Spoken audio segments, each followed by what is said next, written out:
Just let your soul go. Just let it shine through. Just let your soul, baby, feeling oh so silky smooth. Just let it shine through. Just let your soul glow. So glow.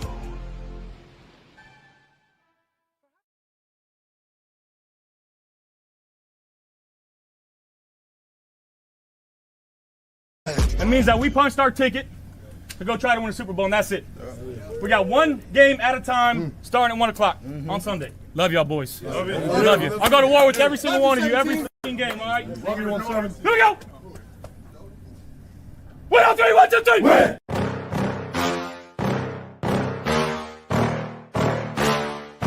Yeah. Please tell me that I can't, that I won't, that I fail, that I'll never make it out, yeah.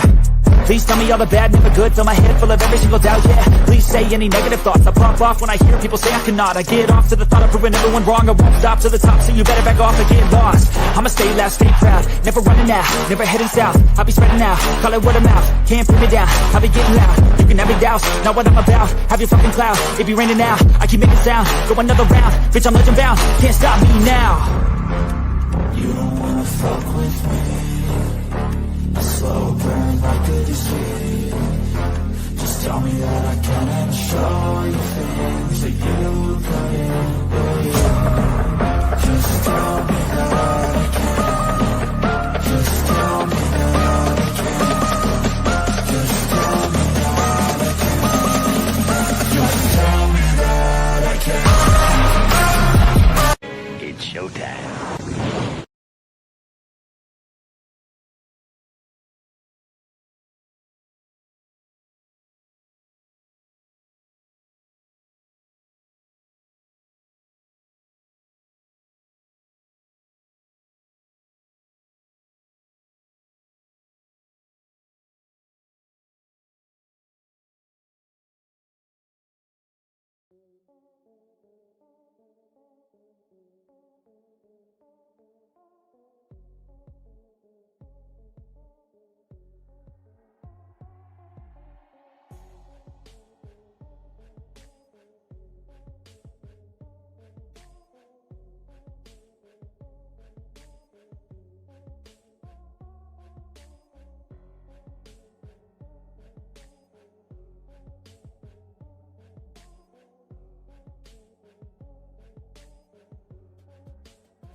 And I am muted. I am muted. Boy, so should I rewind? Should I go back in time? Yeah, I'll go back in time. Welcome to the Reed's T pregame Bills Mafia pregame show. I'm your host, Tommy. Aramis will be joining me at 11:15. Boy, I gotta say, it's a pregame show. If the game goes anything like my pregame show, we're in a lot of trouble, Bills Mafia. I was talking for a good 2 minutes, man.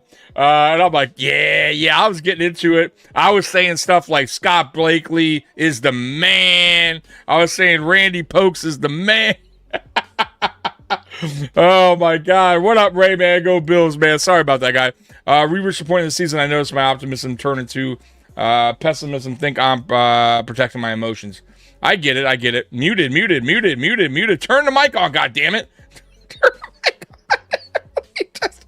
Oh, did you guys you guys are good at reading lips, man. Huh?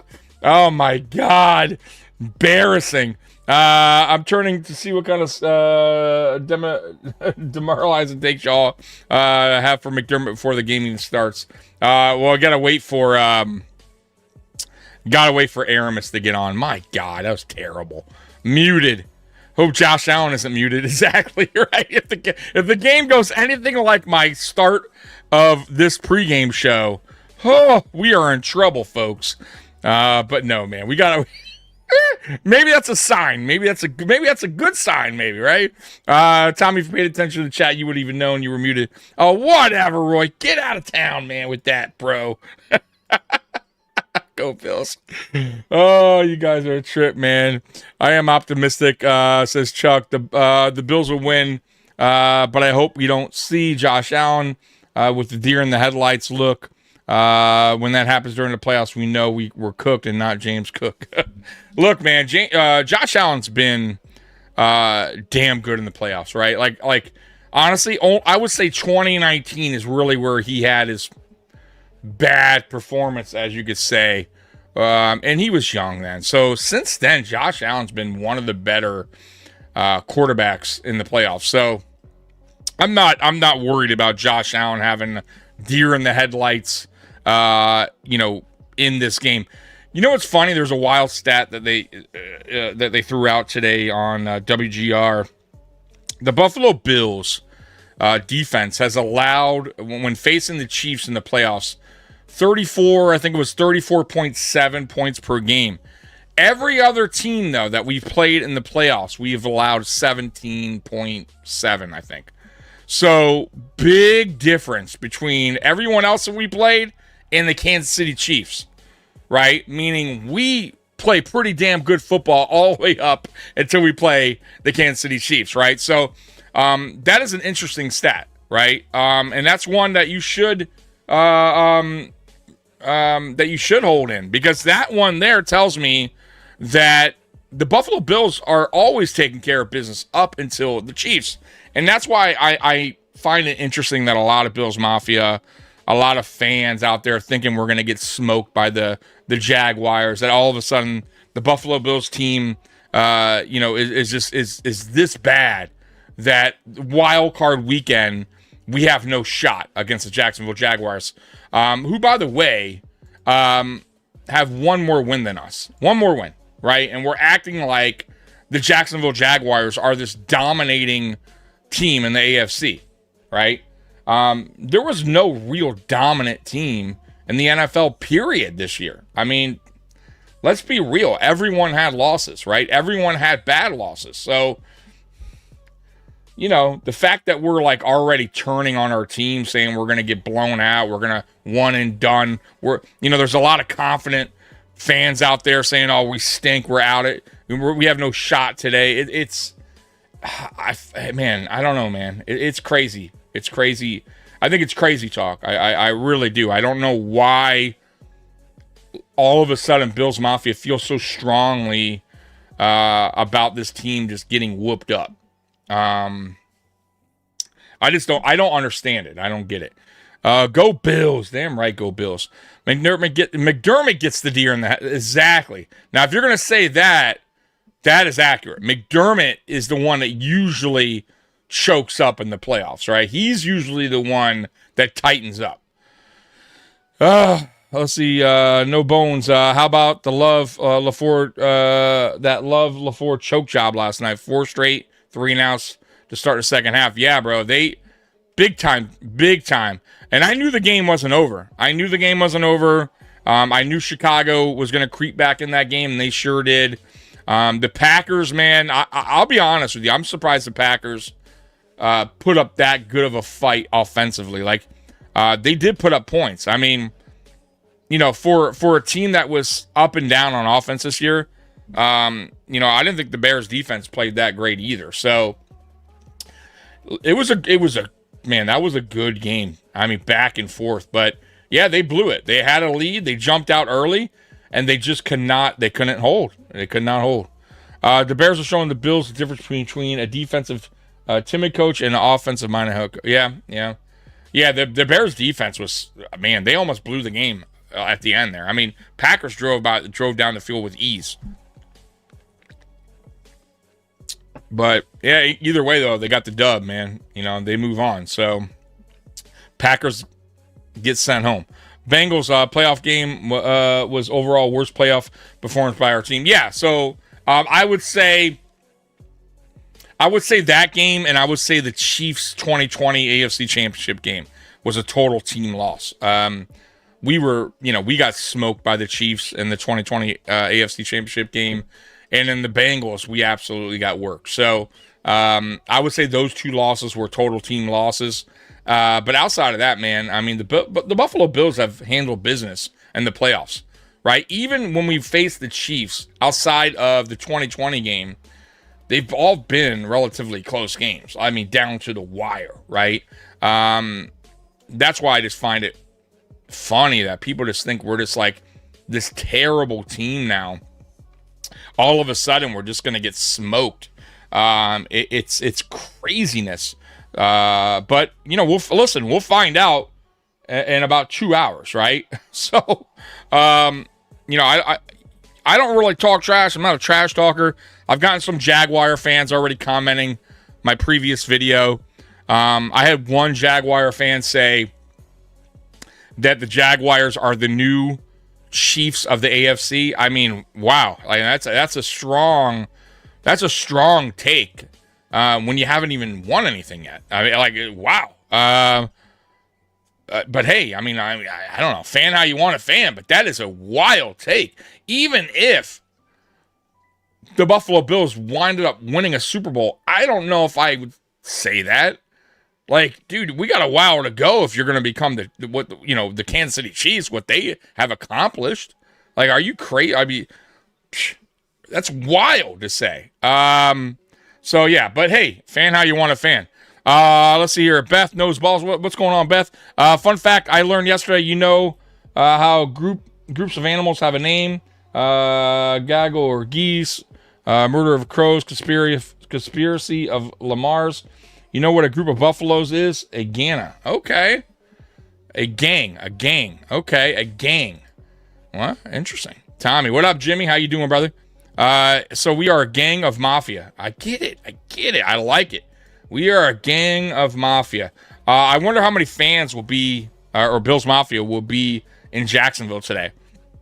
Gonna be really interesting to see how many Bills Mafia are in that stadium. So look out for Bills Mafia today when we're watching the game. Robert, if the Bills lose, Josh will have a long ridiculing. So I get it. But once again, it doesn't fall squarely on one person. He'll take the criticism, of course.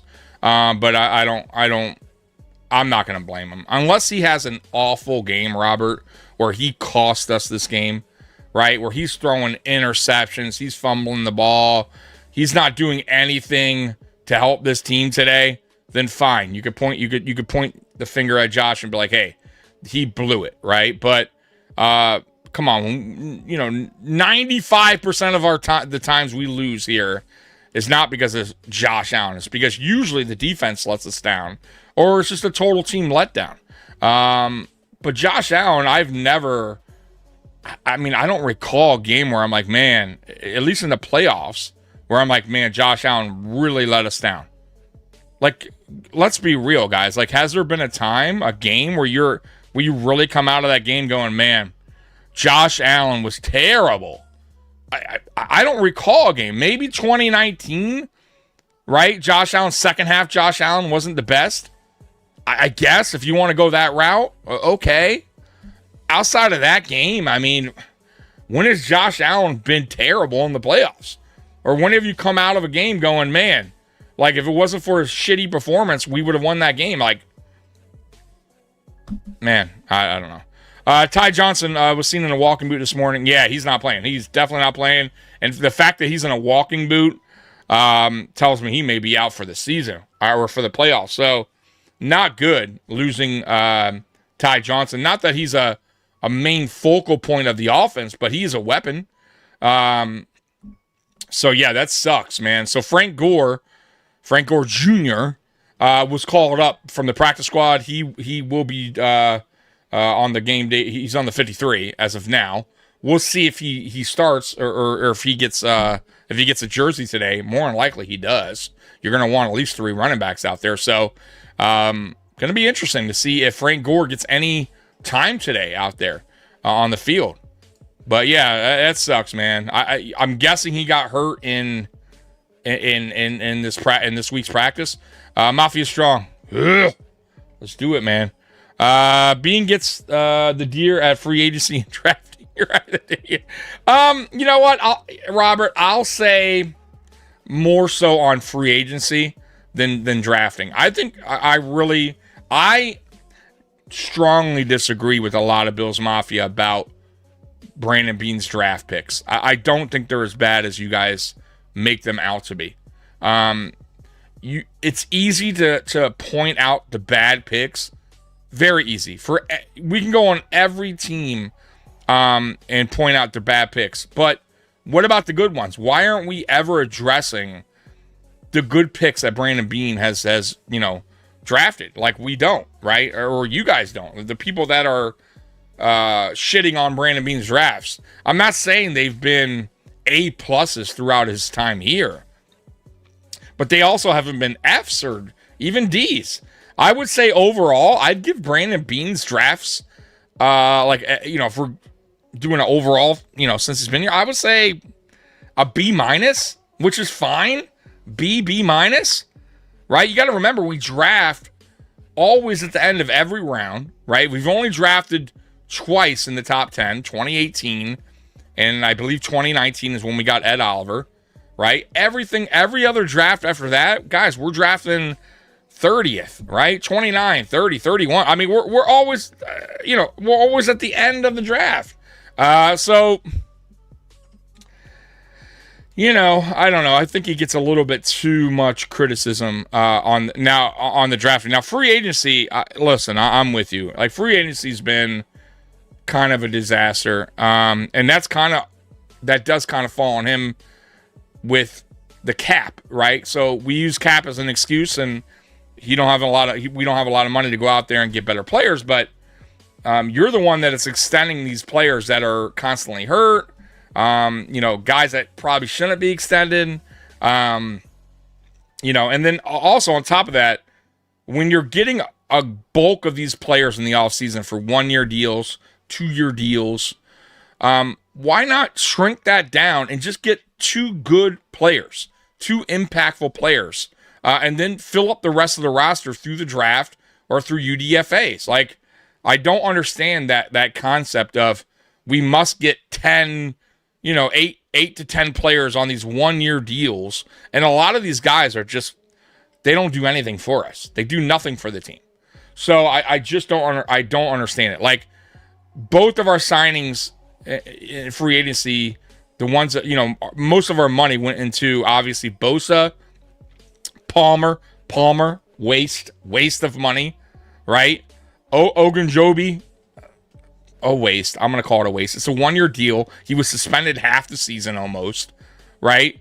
And Hoyt, who, it's not a waste because, man, I believe in him. And, man, when he came out, he was electric, but he got hurt. He was suspended, came back after suspension, played a great game, first game in, and then he got hurt the second game. And now he's done for the season. It's just like, and then, of course, we're not going to get him until, I don't know when, maybe week 5 next season, right? Like, because it was an Achilles injury late in the season, pretty much. I mean, like, so these are just signings that are just wasted money when you could have went out and got 1 to 2 really impactful players for all that money you spent on all these guys that are just doing nothing for you. Man. Chuck, Chicago, Green Bay, awesome game. Yeah, Green Bay did choke at the end. They were. That was a great way to start the wild card, Scott. And by the way, I apologize about me having my mute on. I don't know what it is. Normally, when I go live, guys, the mute automatically unmutes. So I wasn't even paying attention to that because it's automatic. So my fault. Up for Tilt Money, Cover One Podcast, or I don't know who the hell that is. Go Bills. 24-17 Bills win. I have a close game. I think I said 30-24 Bills, so something like that. I think I predicted on Friday, but I'll stick to that score, 30-24. Yesterday's game were great. Postseason kickoff, they really were, Beth. I'm stunned. Bears beat. I'm not. the Packers were going in there on a 4-game losing streak. They were banged up big time. They lost their best player on defense. They were losing other players on defense going into the playoffs. I think they lost their one of their corners. So they were hurting. And their offense was just up and down this year. So their defense is kind of what carried them most of the season until Parsons got hurt. And then they were bad after that. They were not winning games at all. So I'm not stunned. I'm kind of surprised that they got out to such a fast start, to be honest with you. But then they ran out of gas, man. Is it too much to ask for the Bills to beat the hell out of the Jags? It's not. It could happen, but I'm going to say it's a close game. There will be thousands. Okay. I'm getting caught up to your guys' chat. I'm doing the best I can, by the way. Or he throws the ball in the end zone away from the receiver. Beth, are you kidding, Tommy? It's January, and that's Tampa.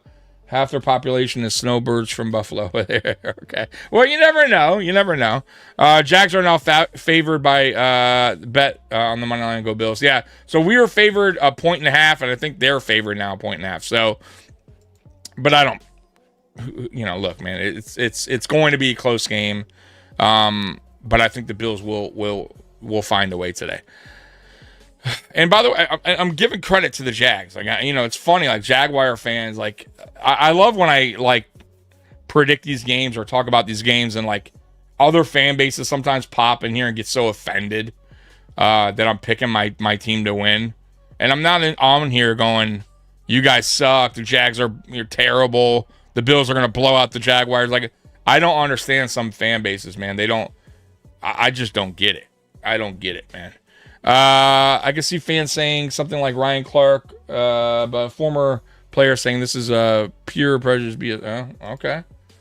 Yeah, Ryan Clark's an idiot, by the way. Johnny Utah, Cincinnati, but he wasn't healthy even in 19. He was great in the first half. Yeah, first half, exactly. So Josh Allen really hasn't done terrible. I got to be honest with you. Like, playoff-wise, Josh Allen's been great. Every game we lost this season were games where Josh underperforms and made multiple mistakes. Yeah, but it still was a team loss. I mean, I get what you're saying, but how about the James Cook fumble? How about the Keon Coleman fumble against the Patriots? Like, it's not just Josh Allen. I get what you're saying, and you're right. Like, Josh Allen can't, make mistakes, especially in the playoffs. But in the playoffs, Josh Allen's been pretty clean as far as making mistakes go.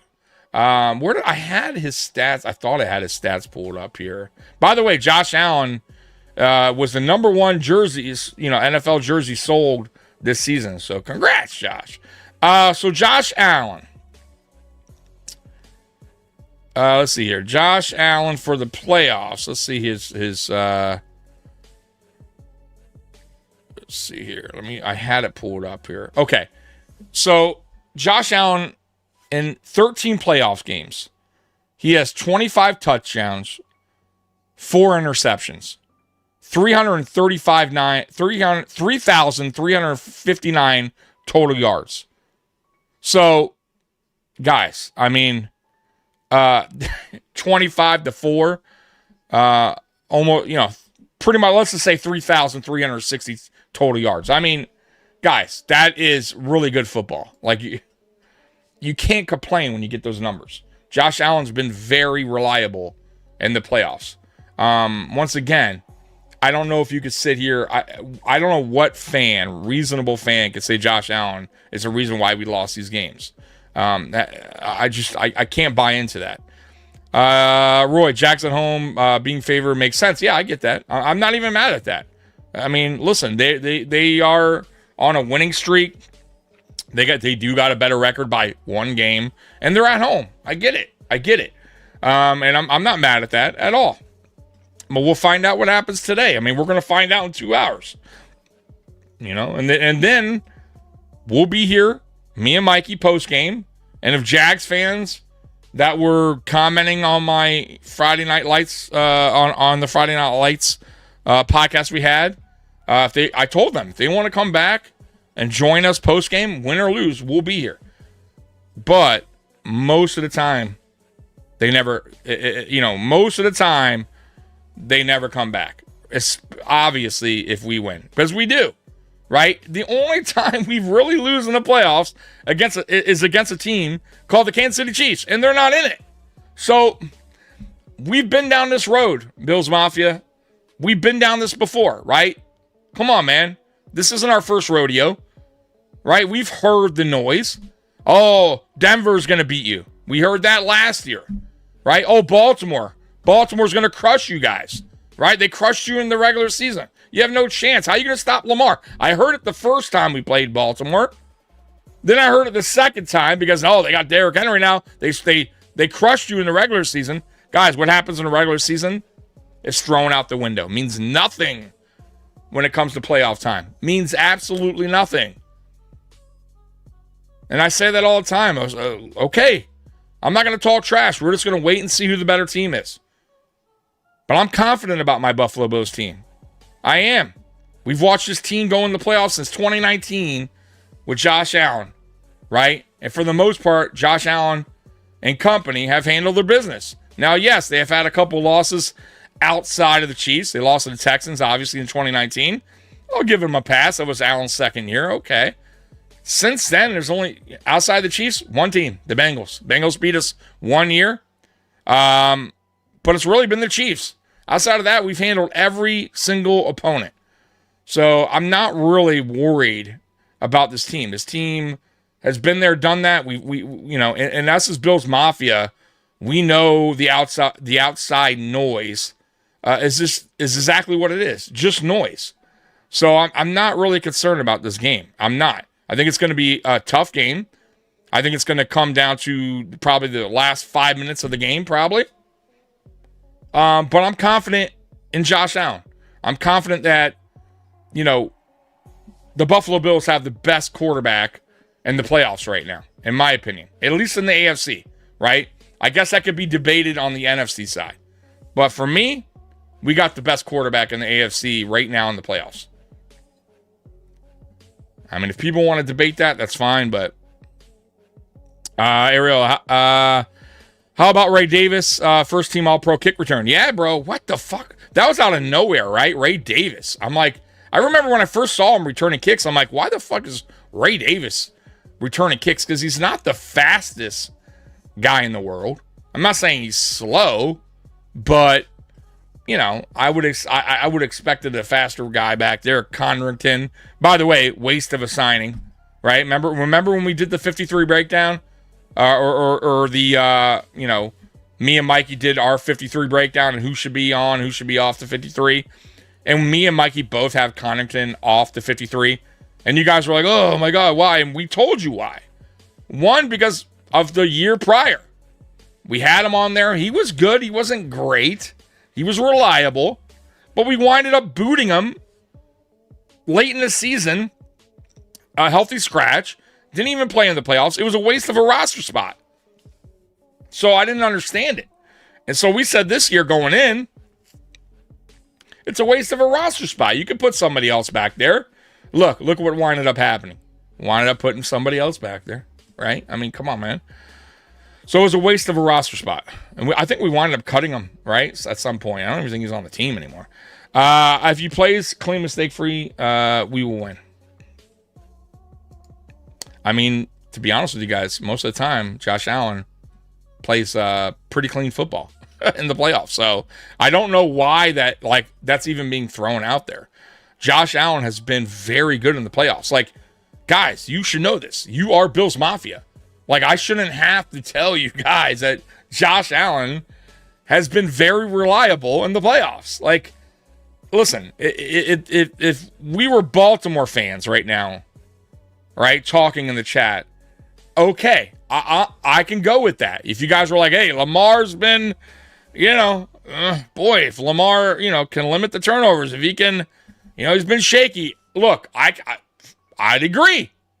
I 100% agree with that. But I can't get on board with Josh Allen being worried about Josh Allen. Like, Josh Allen's been fine. My concern is not Josh Allen, guys. It's not. My concern is really if we want to be real here, Joe Brady. Can Joe Brady dial it up here, have a good game plan? Can he get this offense out to a better start out the gate, right? Can he not be as predictable as he usually is, right? Can he be a little bit more creative on offense, right? We'll see. Can he scheme things up better for the receivers in the playoffs? He hasn't all season in the regular season, right? But we'll see. Maybe a different Joe Brady shows up during the playoffs. He is trying to get a job as a head coach, right? He does want to look good in the playoffs here, right? So maybe Joe Brady surprises me and surprises us and actually calls a really good game here and throughout the playoffs. That's what I want to see. I'm not worried about Josh Allen. I'm worried about who's calling the plays. And I got to be honest with you, too. I'm normally kind of worried about our defense, but the way our defense has been playing for over the last month, I got to say I'm not as concerned. I'm really not. Now, do I think the Buffalo Bills defense is the best going into the playoffs? No, I'm not saying that. But I'm not as concerned as I normally am with this defense. I'm really not. So that is a positive take. That's surprising. See here. The point spread swinging to Jacksonville shows heavy dumb money on Jags. Bills will win. Yeah, I mean, we'll find out, man. Early round picks for Bean lately not so good. Early round. I mean, you're calling it early round. We drafted Keon Coleman in the second. Wasn't even in the first round, Roy. Like, I mean, I get what you're saying, but how about James Cook in the third round? Is he a bad pick? I got to think about it. No, I think James Cook's a good pick, third round. Come on, man. They all haven't been. I don't buy into that. Gregor Rousseau, say what you want about him. He was, the 28th pick? Dude, guys, Groot's a good pick. 28th pick. Basically a second-round pick. That's not a bad pick. I'm not saying Groot is, the best edge out there, but he's a good, reliable edge, right? He's usually up there in pressure rate. Like, it really hasn't been all that bad. I don't agree with that. I don't. I mean, there's a lot of players on here that you guys talk about week to week that you guys like. And these are all draft picks by Brandon Beane. All of them, right? Spencer Brown, right? Osiris Torrance, James Cook, Josh Allen, right? Dalton Kincaid. When healthy, he was a good pick. The only problem is he's not healthy. But you can't predict that. Dalton Kincaid in college, guys, was healthy. Wasn't like we were taking a flyer on a guy that was constantly hurt in college. You can't predict injuries. But when Kincaid is healthy, that was a good draft pick. Right? How about Cole Bishop? He a bad draft pick? I mean, guys, come on. I think we want to point out the bad ones, but we never want to address the good picks. It's crazy to me. And once again, I'm not saying that his drafts have been all A pluses. There's been some head scratching decision making from him. Boogie Basham, what are you doing there? Why would you do that? Why would you draft back-to-back edge and Boogie Basham? I mean, come on. Kyer Elam, terrible pick. I get it. You're going to have that once in a while, guys. I've seen top 5 picks not work out for teams. That happens all the time. I've seen number 1 draft picks that are bust all the time. The number 1 pick. It happens, guys. It happens. Let's chill out on the whole Brandon Beane has all bad draft picks. I don't buy it. Edward, go Bills, go Bills. Go Bills. What up, man?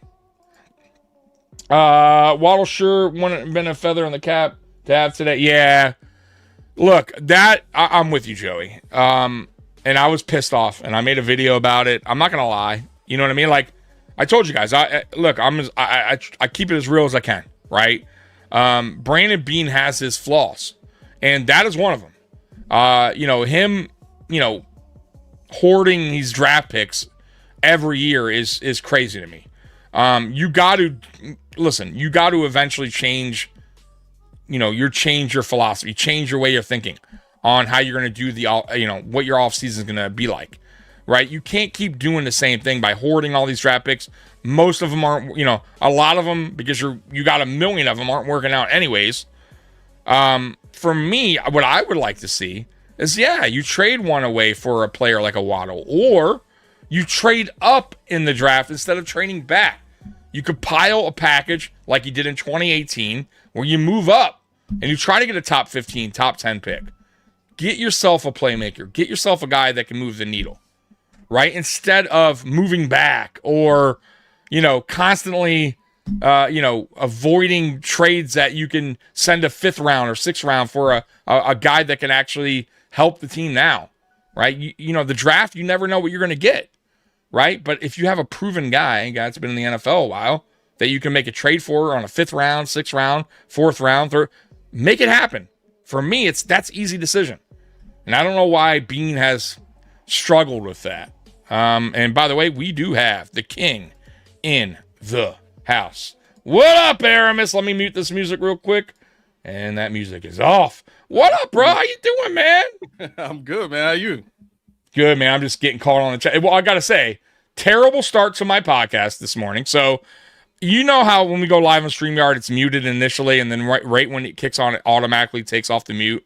Mm-hmm. You know what I'm talking about? When their intro plays and the mute. Well, this time it didn't happen that way. So I didn't pay attention. I'm like, what's up, Bills Mafia, Reese T, blah, blah, blah, blah, and I'm talking for a good 2 minutes. And I look over, it's like, muted, no mic, muted. I said, well, damn, man. Yeah. I said, well, if the Bills start off this game today like my podcast, my pregame, we're in a lot of trouble. I don't think we're gonna see that. Yeah. We don't want a bad start like today's podcast was. I'm just trying to get caught up in the chat, and then we'll get to talking. We always draft, because I'm super behind, and they always like, oh, Tommy. We always draft late every year, so that's why I don't get the whole Waddle BS. Yeah, that I agree with. Like I said, once again, I'm with you. I would have pulled the trigger there. I am upset with Bean on that one. He definitely dropped the ball. I think he played hardball a little bit, and it caught up to him. And I think the Dolphins, the stove was hot, and then it wasn't. And then they moved on, and it was too late. And I think that's why, honestly, he was even angrier at the end of when he saw him at the presser, because I think he had deals that he knew he should have took, and when he might have even tried to go back, and then it was too late, or ran out of time. So it's listen, we all make mistakes. It's a mistake learned. But I will say this: if we did get Waddle, there's a positive and a negative. I'll say not even negative. The positive would have been we would have had a guy in the building for next year, a number one. We wouldn't have to worry about it. We wouldn't have to worry about, stressing about the draft or what's he going to do in the offseason. We had the guy in the building. And the new OC would come and he'd be like, hey, you know what I mean? We already got that guy. Perfect. Now, if you want to add to it, cool. Like, whatever. I'm always cool with adding pieces as well. But at least he's in the building. Now, the flip side of that is I don't know if Joe Brady would have actually done anything with him this season. I got to be real with you guys. The way Joe Brady has been with this offense, and I go back to Stephon Diggs. Stephon Diggs' number plummeted when Joe Brady took over. Plummeted. He barely got the ball. Like, there's a reason for that, right? Joe Brady's scheme, the way he was scheming things up, it just wasn't calling for Diggs' number anymore. So Diggs' numbers went, and that's why Diggs left. Diggs knew the writing was on the wall with Joe Brady. It just wasn't going to happen that way. So I don't think Waddle being here would have made too much of a difference this season. Moving forward, yes, in my opinion. What do you think about that? Do you think, I'm not saying he wouldn't have been a no-show here or made some plays, but I don't know if he would have been a focal point with Joe Brady. Which receiver are we talking about? Waddle. If Waddle would have came here this season, if we would have pulled the trigger, do you think he would have schemed things up more? Because he didn't do it for Diggs, and I guess that's where I'm with it. Where I'm like, if he didn't do it for Diggs, and he hasn't really done it really for anyone this year, even for Shakir, he's been limited. Like, I don't know if he would have done it like if Waddle would have came here, do you think he would have been like, all right, woof, we got our number one. I got to scheme things up for him. We got to really get him the ball. Like, what do you think? Do you think that his mind would have changed a little bit? I think so. This is the aspect of Everybody Eats that I think really hasn't been talked about yet, but it's very interesting, right? Which is Joe Brady actually, if you think about it, doesn't control Everybody Eats. He can call the plays, but who's throwing the ball, right? It's Josh Allen. So if Josh wants to continue going to one guy, he can. And I think we've seen this season that the guys that he trusts the most are Kincaid and Shakir. Those are the guys that usually end up with the most targets. Now, whether that's by design or whether that's just Josh, we won't know because we're not in the locker room with these guys. We're not in the classrooms with these guys. But to answer your question, I think if you have a guy like Waddle here that is vastly more dependable than any receiver we have on this crew, and Josh figures that out early, that's a guy that he knows he can go to on third down. Okay, Kincaid's not open, or they're scheming to take Kincaid out of the game. I know I got Waddle. Boom, first down. Boom, first down. Or broken plays. Exactly. Yeah. So I think as much as, and even I've done this, as much as I've said, well, it doesn't matter who we have here because everybody eats. Nobody's going to get to it. When you think about it, Josh can break that mold. Josh can say, you know what, this is the guy I trust, especially in the playoffs. I think we're going to see that with Kincaid.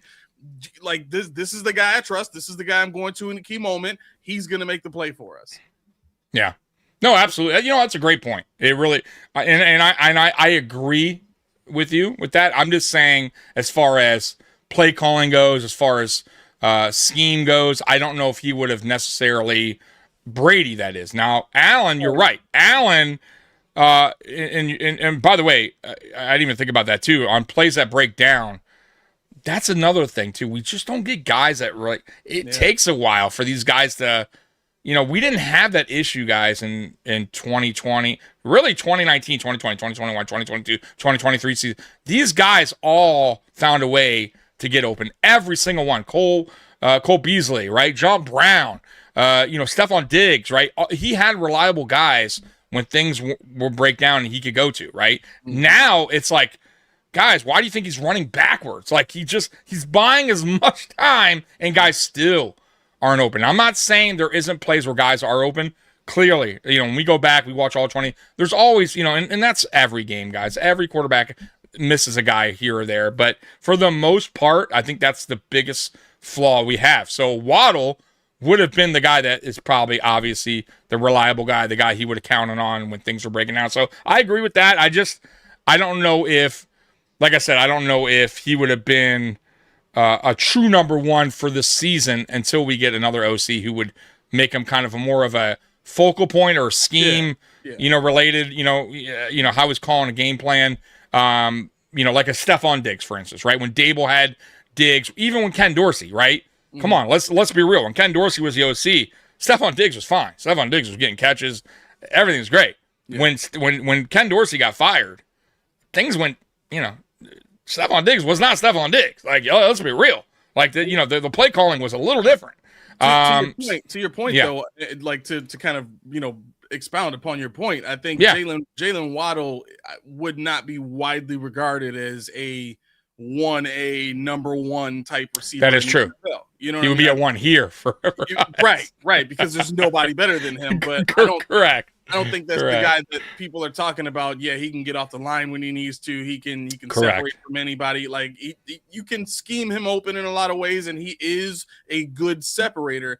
But I don't think he's consistent enough with his skill set yet to be that heavily relied upon number one receiver that we'd be looking for anyway. Yeah, I'm with you. He's just young, and I think it would have been like I said, I would have been down with the trade because at least we don't have a lot of cap. Obviously, we all know this. This is not like a big secret. Now, they can make some cap space. They can make a trade. They can do something. I'm not always...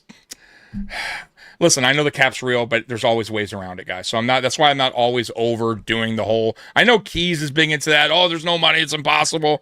It's always possible. I'm telling you the truth, guys. I remember, like I said, one season where he was like, guys, don't expect anything. We're not doing anything. And he goes and signs Von Miller to a massive deal. And not only Von, he signed a whole bunch of other players that season. Like a massive deal. He's just spending money galore. Yeah, so I don't want to hear it. Like there's always a way to maneuver money if you want a guy in your building. Yep. I know it sucks and know it's not what you want to do, right? When you start restructuring and pushing contracts down the line and maybe extending a player earlier than you want. But it's how it works, guys. The NFL. Like if you want that guy, you're going to have to make those kind of tough decisions. Yeah. And I'm okay with it. And GMs do it all the time, guys. All the time. It's not yeah, go ahead. I'm sorry. You know what's really unique about the position that and I'm trying to hold on to the thought because I thought this was really good. So when you look at this idea behind the difference between the receivers that Dayball had, the receivers that we have, this was the thought that came to me. Who was the first receiver that Sean McDermott traded for when he got here? It's Kelvin Benjamin. It was Kelvin. You're right, Carol. Why did I draw a blank there? Kelvin Benjamin. Yes. So which Kelvin Dean was like, oh, right. And now they figured out that two things. Kelvin Benjamin wasn't a match for Josh Allen, first and foremost, because he couldn't get open. And secondly, because Josh is a spot thrower, he's not an anticipator. So he needs a guy to already have separated in order to feel comfortable letting the ball loose and getting it to him. Right. Now, the reason I bring that up is what was the transition from Rick Dennison's offense with Kelvin Benjamin and all that to Brian Daboll's offense? Brian Daboll's offense was a bunch of separators, guys who were elite at getting away from the defender. John Brown, Cole Beasley, and Stephon Diggs, right? That's when we really started to see Josh Allen take off because, he's open. Oh, I can get the ball here. Because I know the timing of this play, as soon as he hits that last cut, he's open. I'm darting the ball right there, right? Now, what I think people have kind of forgotten is the style of player that Josh Allen is. And I think even Joe Brady and Sean McDermott have they're kind of trying to force Josh Allen into this role of being that who's the guy in San Francisco right now? Brock Purdy. They're trying to get him to be that style of anticipatory thrower so that he can operate a West Coast offense the way that a Brock Purdy would. And I think that's the biggest fault of this entire design of this offense is you're trying to force a quarterback to play a style that he doesn't like to play.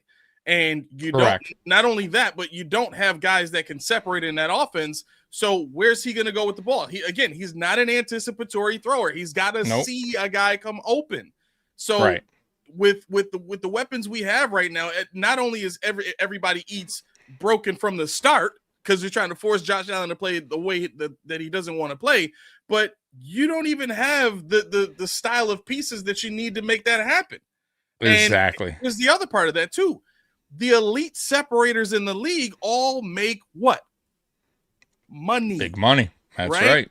Sean McDermott explicitly does not like those style of receivers that make a lot of money. Why? Because if they're making a lot of money, they're going to chirp a lot. They're going to talk to the offensive coordinator. They're going to talk to whoever they need to talk to. Get me the ball. Get me the ball. Sean has been explicitly against that type of that style of think, that style of talk.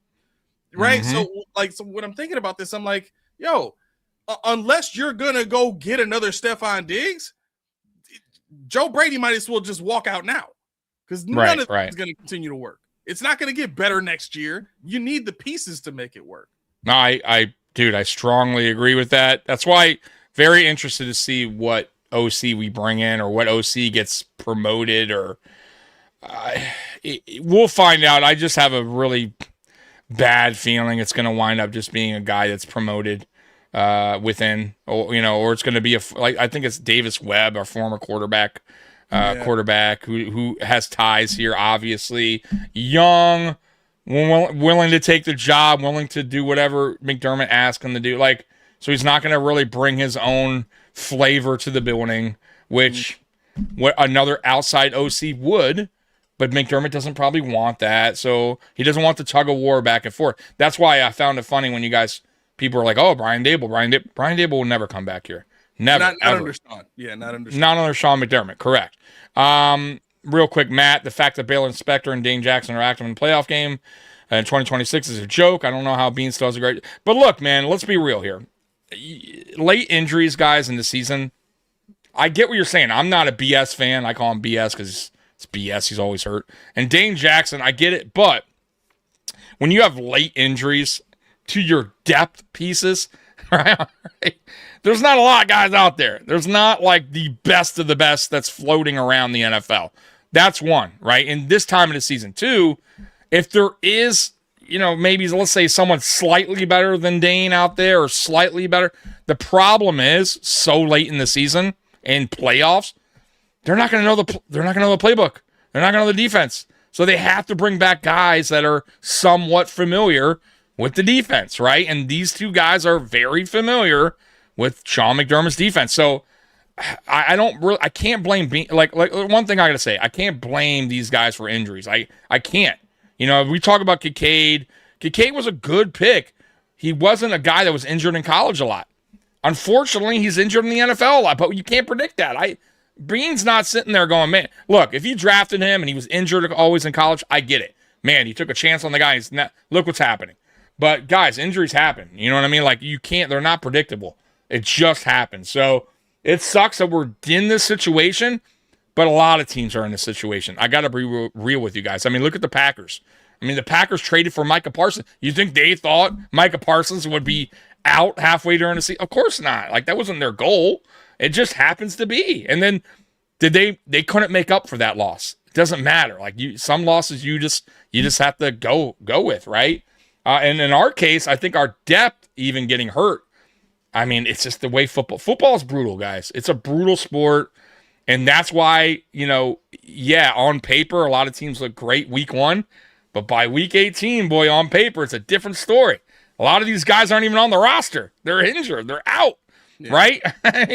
So it happens, man. So I'm not going to blame Bean for, like, the guys he picked up because he had to pick them up.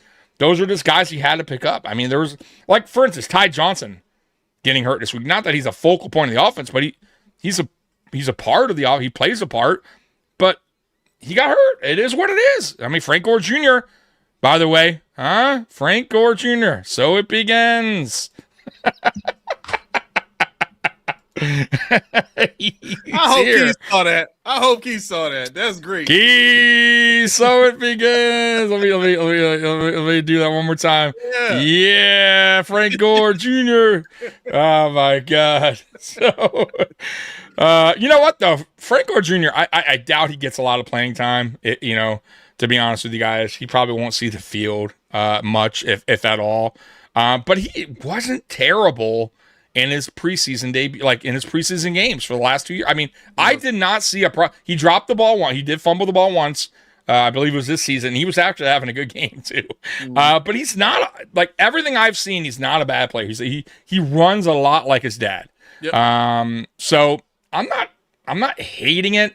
But he doesn't bring what Ty Johnson brings, right? That's the problem. Ty brings what he brings, right? Ty's a good receiver out the backfield. I don't know much about Frank as far as receiving out the backfield. Probably not, he's not like that. He's not as fast as Ty Johnson. Ty Johnson has some wheels on him, right? I don't think that's not Frank's strong suit. Frank's more of a power kind of runner up the middle, right? Which isn't all bad either. If you need a short yardage, I would honestly trust him maybe more than Ray on a short yardage. He's a little bit of a thicker back. He's, A to B, running back, or north or south, I mean. Tommy, you talk about Josh Allen mistakes. Yet how about all the long third down the defense gives up and missed tackles? Yeah, I get you, Robert. And that's why I don't – guys, I read Josh Allen's stats to you. Like, I am shocked that people continually say, like, Josh Allen, like, where is it? Like, guys, 25 touchdowns, 4 interceptions, 3,359 yards in the playoffs. Like, that's about as good as you can get, guys.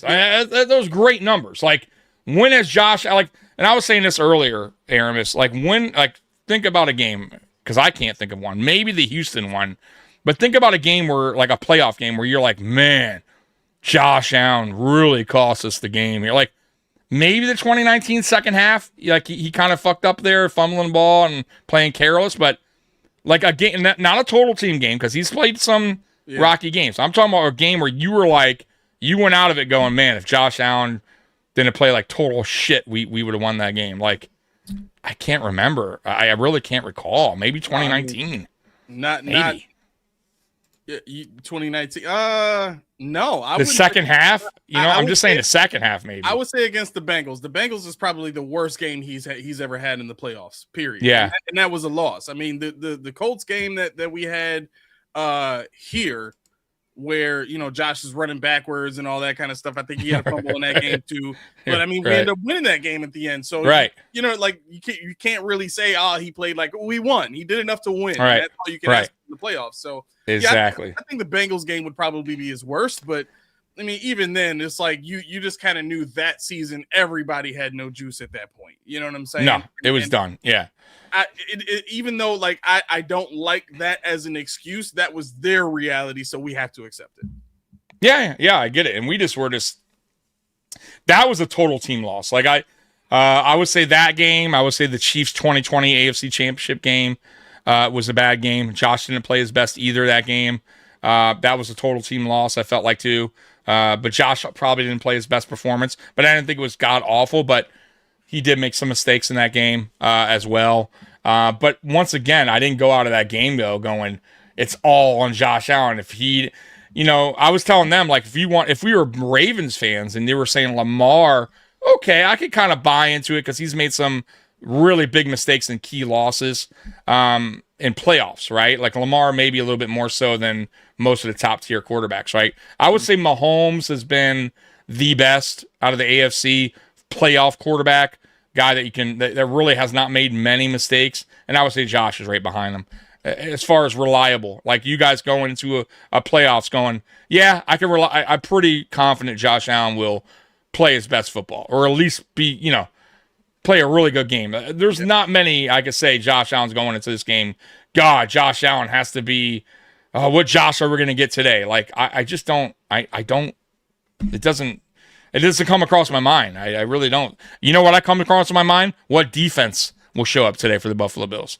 Right? Will Sean McDermott crumble under pressure? Like, these are the things that cross my mind in playoffs, right? Yeah. Because why? They've happened way more than Josh Allen throwing an interception. Only 4 since he's made the playoffs in 2019, right? I mean, guys, come on. So, how many times did the defense let us down? Almost every single time. You know what's funny? There was a stat, Aramis. I said it earlier. The Buffalo Bills defense has allowed 34.5 points per game against the Chiefs in the playoffs. But everybody else, you know what they average allow? What? 17.5. Wow. Huge difference. And that's why I tell people all the time, too, it's like, when we're talking about outside of the Chiefs playoffs, when people are saying we're going to get smoked, we're going to get this, we're, one and done. And guys, we've played very well against other opponents outside Kansas City. Like have really, like our games are, we usually handle business. Let's be real. Like outside of Cincy one year, Josh's second year against Houston, it's really been the Chiefs have been the team that's really been our thorn on our side. Outside of that, we've heard the noise. Like, Aramis, come on, man. You know it. I know it. I've heard the noise from Broncos fans last year. I heard the noise from Ravens fans both years, right? It's not a new thing, guys. And I'm shocked that some of you guys are buying into the, notion that we're just this bum-ass team. Like, I would say this, and I want your opinion on it. I think because we had high expectations on how the season was going to go, regular season, as far as record-wise, right? Some of us, thinking undefeated, right? Look at the schedule. The home games are, we have the toughest games at home. This should be a cakewalk. Yep. We should be, 17-0. I was saying right? Our offense should be. Look at the receivers. They're not the best, but they're way better than last year. So our offense should be even better. And I think what happened was because we had some rocky games. We had a kind of a stretch there where it wasn't looking so great, and our offense passing game wasn't what we expected it to be. I think that's where Bills Mafia is like, bad season. But I don't think Bills Mafia thought our running game would be this great. Number one in the league, right? I didn't say that. I knew it would be good. I didn't think number one in the league, right? So that's one thing we all didn't see coming.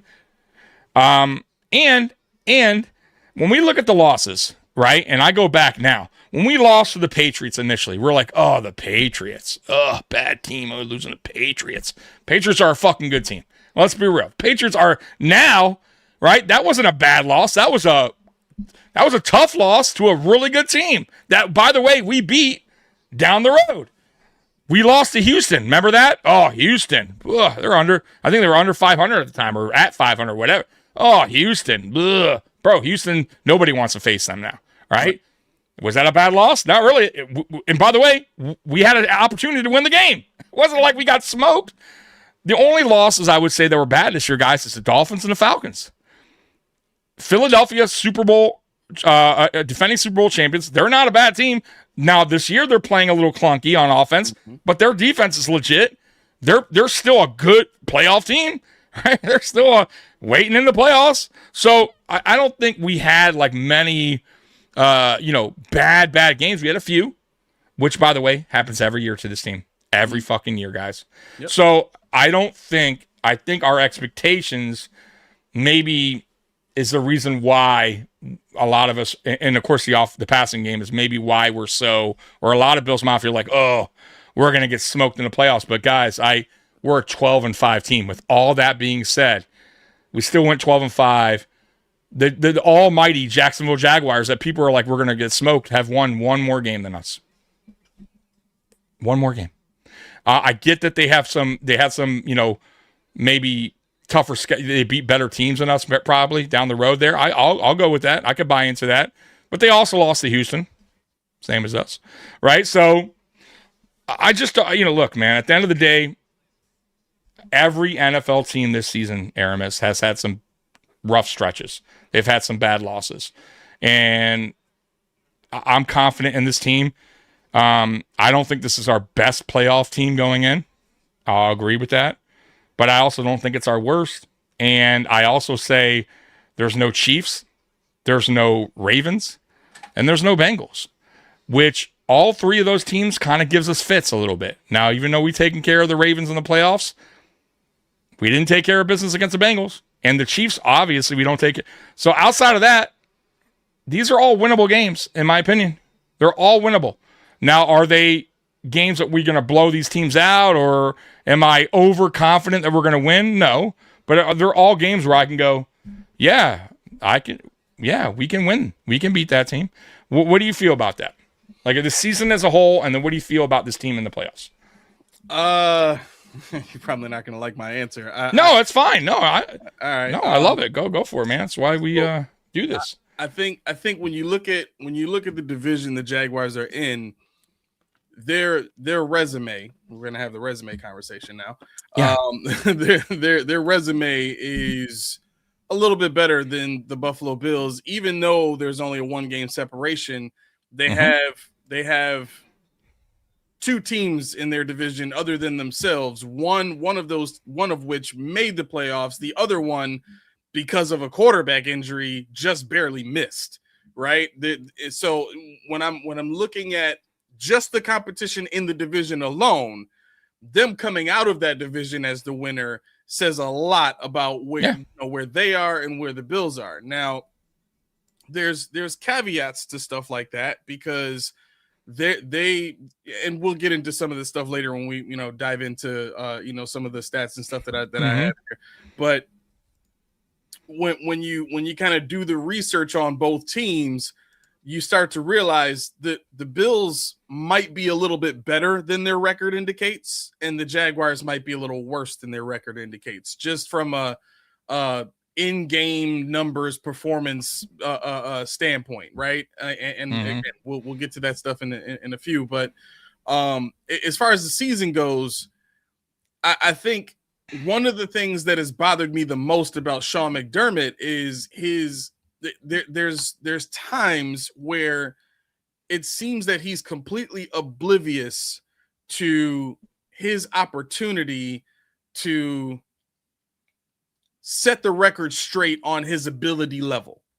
Right? And what I mean by that is this was your opportunity to prove to the NFL and to prove to everybody that you could dominate teams that you were supposed to dominate and win games that you were supposed to win and take over the conference like you should have, like people thought you should have for the last 4 years.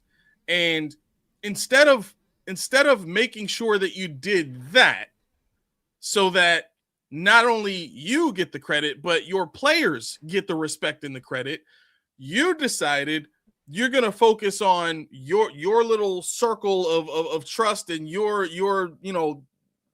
mindset of we're just going to focus on this style of offense. We want to be more physical. We want to run the football. We want and so you watch how they progress throughout the season, and you can tell every one of these games was more designed around developing the physicality and developing the run game mindset and of this offense. And that not that they didn't try to win games and try to win every game, but they went into every game with a game plan that we're going to play this way, and if they beat us, then they beat us. But we're gonna, you know what I mean, and that's more of an identity thing from the head coach. That's more of a thing of this is the style of football that I want to play. I don't care what else works. I don't care what other players are out there and available. Right.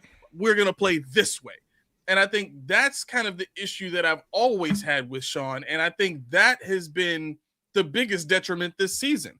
And when you take that into consideration with the fact that they really.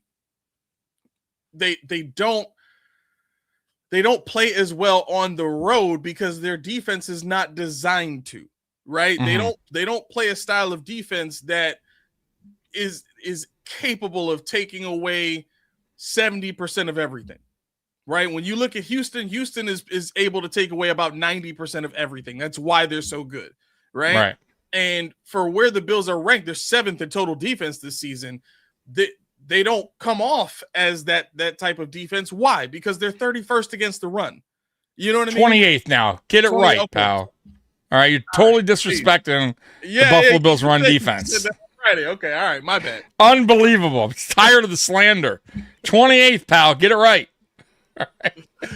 Big difference. Somebody get this guy a super chat so he can calm down. Why I oughta. Yeah, of course.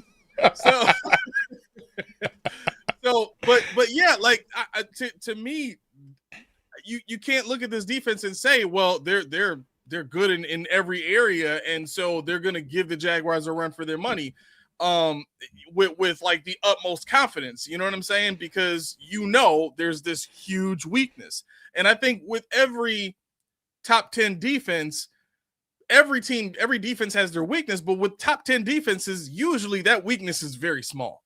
You know what I'm saying? And the Bills have been the only team every single year, whether they're 15th in total defense or 3rd in total defense or number 1 overall like they were in 2021, they have still always had this major gaping weakness that causes you to be like, well, I don't know if the defense is going to hold up. You know what I mean? So all of that combined with the quarterbacks that you played this season and the fact that you've played probably more top 10 defenses or more top half of the league defenses than you thought you would, also plays into this thing because your focus was on the run game. Your focus was not on allowing Josh to get chemistry with these receivers and find the number 1 guy and start dictating the offenses. You wanted to just push guys around, right? Which is defensive-minded guys, wet dream. But I think all of that combines into what we saw. That's how we ended up here is Sean McDermott's mentality with the build of this defense, with the focus of the offense. And now you're just in this position of flux where you don't really know what to expect from the team because they haven't shown any level of consistency with things that we can see as fans would naturally beat other teams. You know what I'm saying? Like we Right, can't say, right. oh, this run game is gonna be dominant every week. We've seen teams shut it down, and then after that, we can't pass the ball. Then what? You know, so we Right, have that right. fear. We see, well, we've got we're number one in pass defense. Well, we've seen good quarterbacks shred that this season. Oh, 100%. So, and speaking of that, because he wants this answered, he's put question mark. Do I think Trevor? I'm going to say yes, for sure. I think he gets. No, I would say yes, and I think he gets about 225 today, which isn't crazy. And that's not like unbelievable day in the office for a quarterback, but I'll go 225, and I also think there's an interception somewhere on that stat sheet for him as well. I really do believe that. Either by I don't know how it's going to happen. Probably maybe a batted ball interception. We've been known to do that a little bit more, but yeah, I'll say 225.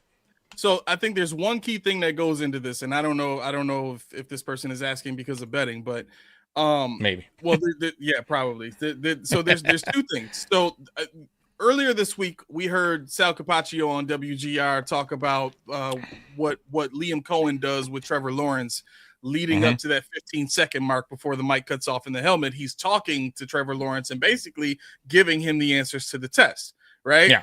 And if we remember in the Super Bowl, which was the last time the Patriots won the Super Bowl in this decade, I think it was the end of last decade. But my point is, Jared Goff was doing the same thing with Sean McVay, where as soon as that 15-second mark hits, Mike cuts off, and Jared Goff has as many answers to what he's seeing as he can possibly get. Then you snap the ball, then you go where you're supposed to. Well, what did the Patriots do? They found out about that, and they started switching up at that 15-minute mark what the defensive formation was. Confused the hell out of Jared Goff, didn't know where to go with the ball. He struggled heavily, right? Trevor Lawrence, if you watch his earlier games before this season, he struggled a lot with processing. And the only reason that an offensive coordinator comes in and does those type of things and gives a quarterback the answers before that 15-minute mark is because he knows that he struggles with processing. Here's another stat that tells you that Trevor Lawrence has trouble processing. His third down numbers for the season, he's 57.3 completion percentage on third downs. That is terrible. He's thrown really bad. 6 touchdowns, 5 interceptions. All right. His yards per play, 8.5. So he's not even throwing for a first down on third down. If you know what I'm saying? So if they're 3rd and 10, he's not getting a first down. So here's my thoughts though on it. For me, it comes down to this. When you put pressure on Lawrence, he tends to make mistakes throughout his career. Right? Like that's been the knock on Trevor Lawrence since day one coming into the NFL. But on the flip side of that, Buffalo's defense isn't necessarily always getting home or getting great pressure all the time on these quarterbacks. So this game will come down to if Trevor Lawrence is back there and he has time, he's going to get over 200 yards. How about that? If we put pressure on him, if Bosa's out there doing what I think Bosa probably or can do today, then yeah, it's possible he goes under 2. It's all about the pressure rate. If we don't get home, if their offensive line wins in the trenches, and Lawrence has all the time in the world, then yeah, he's going to get over 200. There's no doubt in my mind. But if you start getting pressure, start bringing some blitz packages, start bringing linebacker blitzes. Like I want to see Matt Milano on some linebacker blitzes today. He always gets home, right? But we don't do it enough. And that's kind of to your point earlier about McDermott's defense. The one knock that I have on him too, or many knocks, but is he's just plays the same style defense every opponent, right? He doesn't mix things up. He doesn't get creative, you know, and it's kind of the knock on our offense this year. When we've had losses, it's the same story, right? Coaches and players from other teams go, what we saw on film is exactly what they brung to the table. They did nothing different. They showed us no new looks. Right? If you show a team no new looks, they're going to carve you the fuck up. It makes their life so much easier because their defensive coordinator is going, damn, dude, they're not doing anything different. Nothing. We're going to just continue to play our defense. They're not going to beat it because they're not doing anything out of the ordinary. Same with our defense. When OC see our defense, the better ones, like Andy Reid's, the Bengals, they're going, oh, dude, they're giving us that cushion. Oh shit, okay, let's just fucking give 5 yard. We're dink and dunk, and we'll go all the way down the field with ease, right? It's the bad coordinators or the bad teams that don't get our defense or don't counter that, right, and then play into our hands. But the better ones is where we find ourselves in trouble. And that's where you saw the losses this year to the Falcons.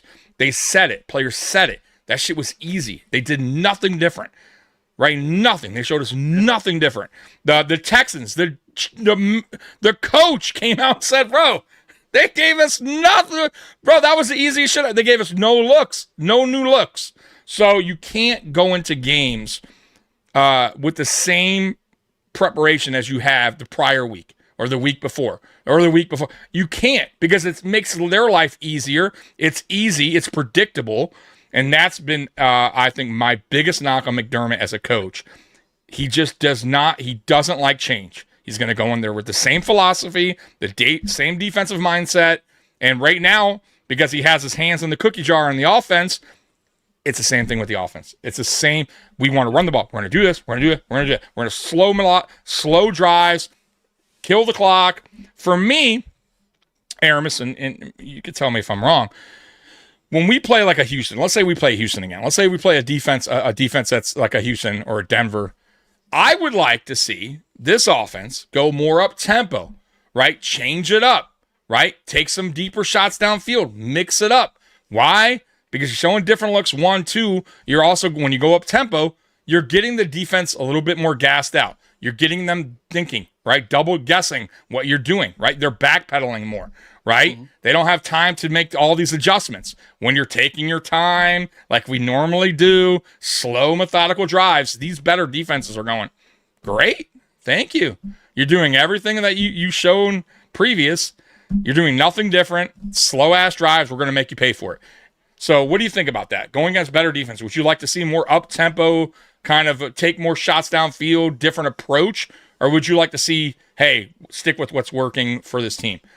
Not until we have better players. If you look at what happened with the Bills in the 90s when they were doing that, they had Hall of Famers on that offense. And so the other thing too, and Greg Cosell said this on One Bills Live, because they asked him about that. The issue with going up tempo as frequently as the Bills in the 90s did is you're not running a ton of plays. You're really only running about 4 or 5 plays, just maybe out of different formations, and the quarterback may, audible a route or two here or there, right? But a lot has to happen before the snap, and that in order to maintain that style of play. And I think defenses nowadays are too good. They're too fast and they're too talented to employ something like that with the players that we have now. Right. Mm-hmm. I get the standpoint of you gas the defense, but in order to gas the defense, you have to be successful, in executing those pass plays and those run plays and all that stuff to be able to get up to the line of scrimmage to gas them. And I just don't think the Bills offense is good enough to do that this season. So I'm going to stick with just do what works. Do what you do. What works. Okay. Yep. I get it. I'll go with that. But I think when things aren't going right though, Let's say we're in a predicament again. Yeah, let's say we're in a predicament again where the offense is stuck in the mud, right? And you're going against, let's say, the Texans where we just couldn't get anything right. You got to adjust though. You have to start. That's my point. Like that's where I go. You know what? Let's go.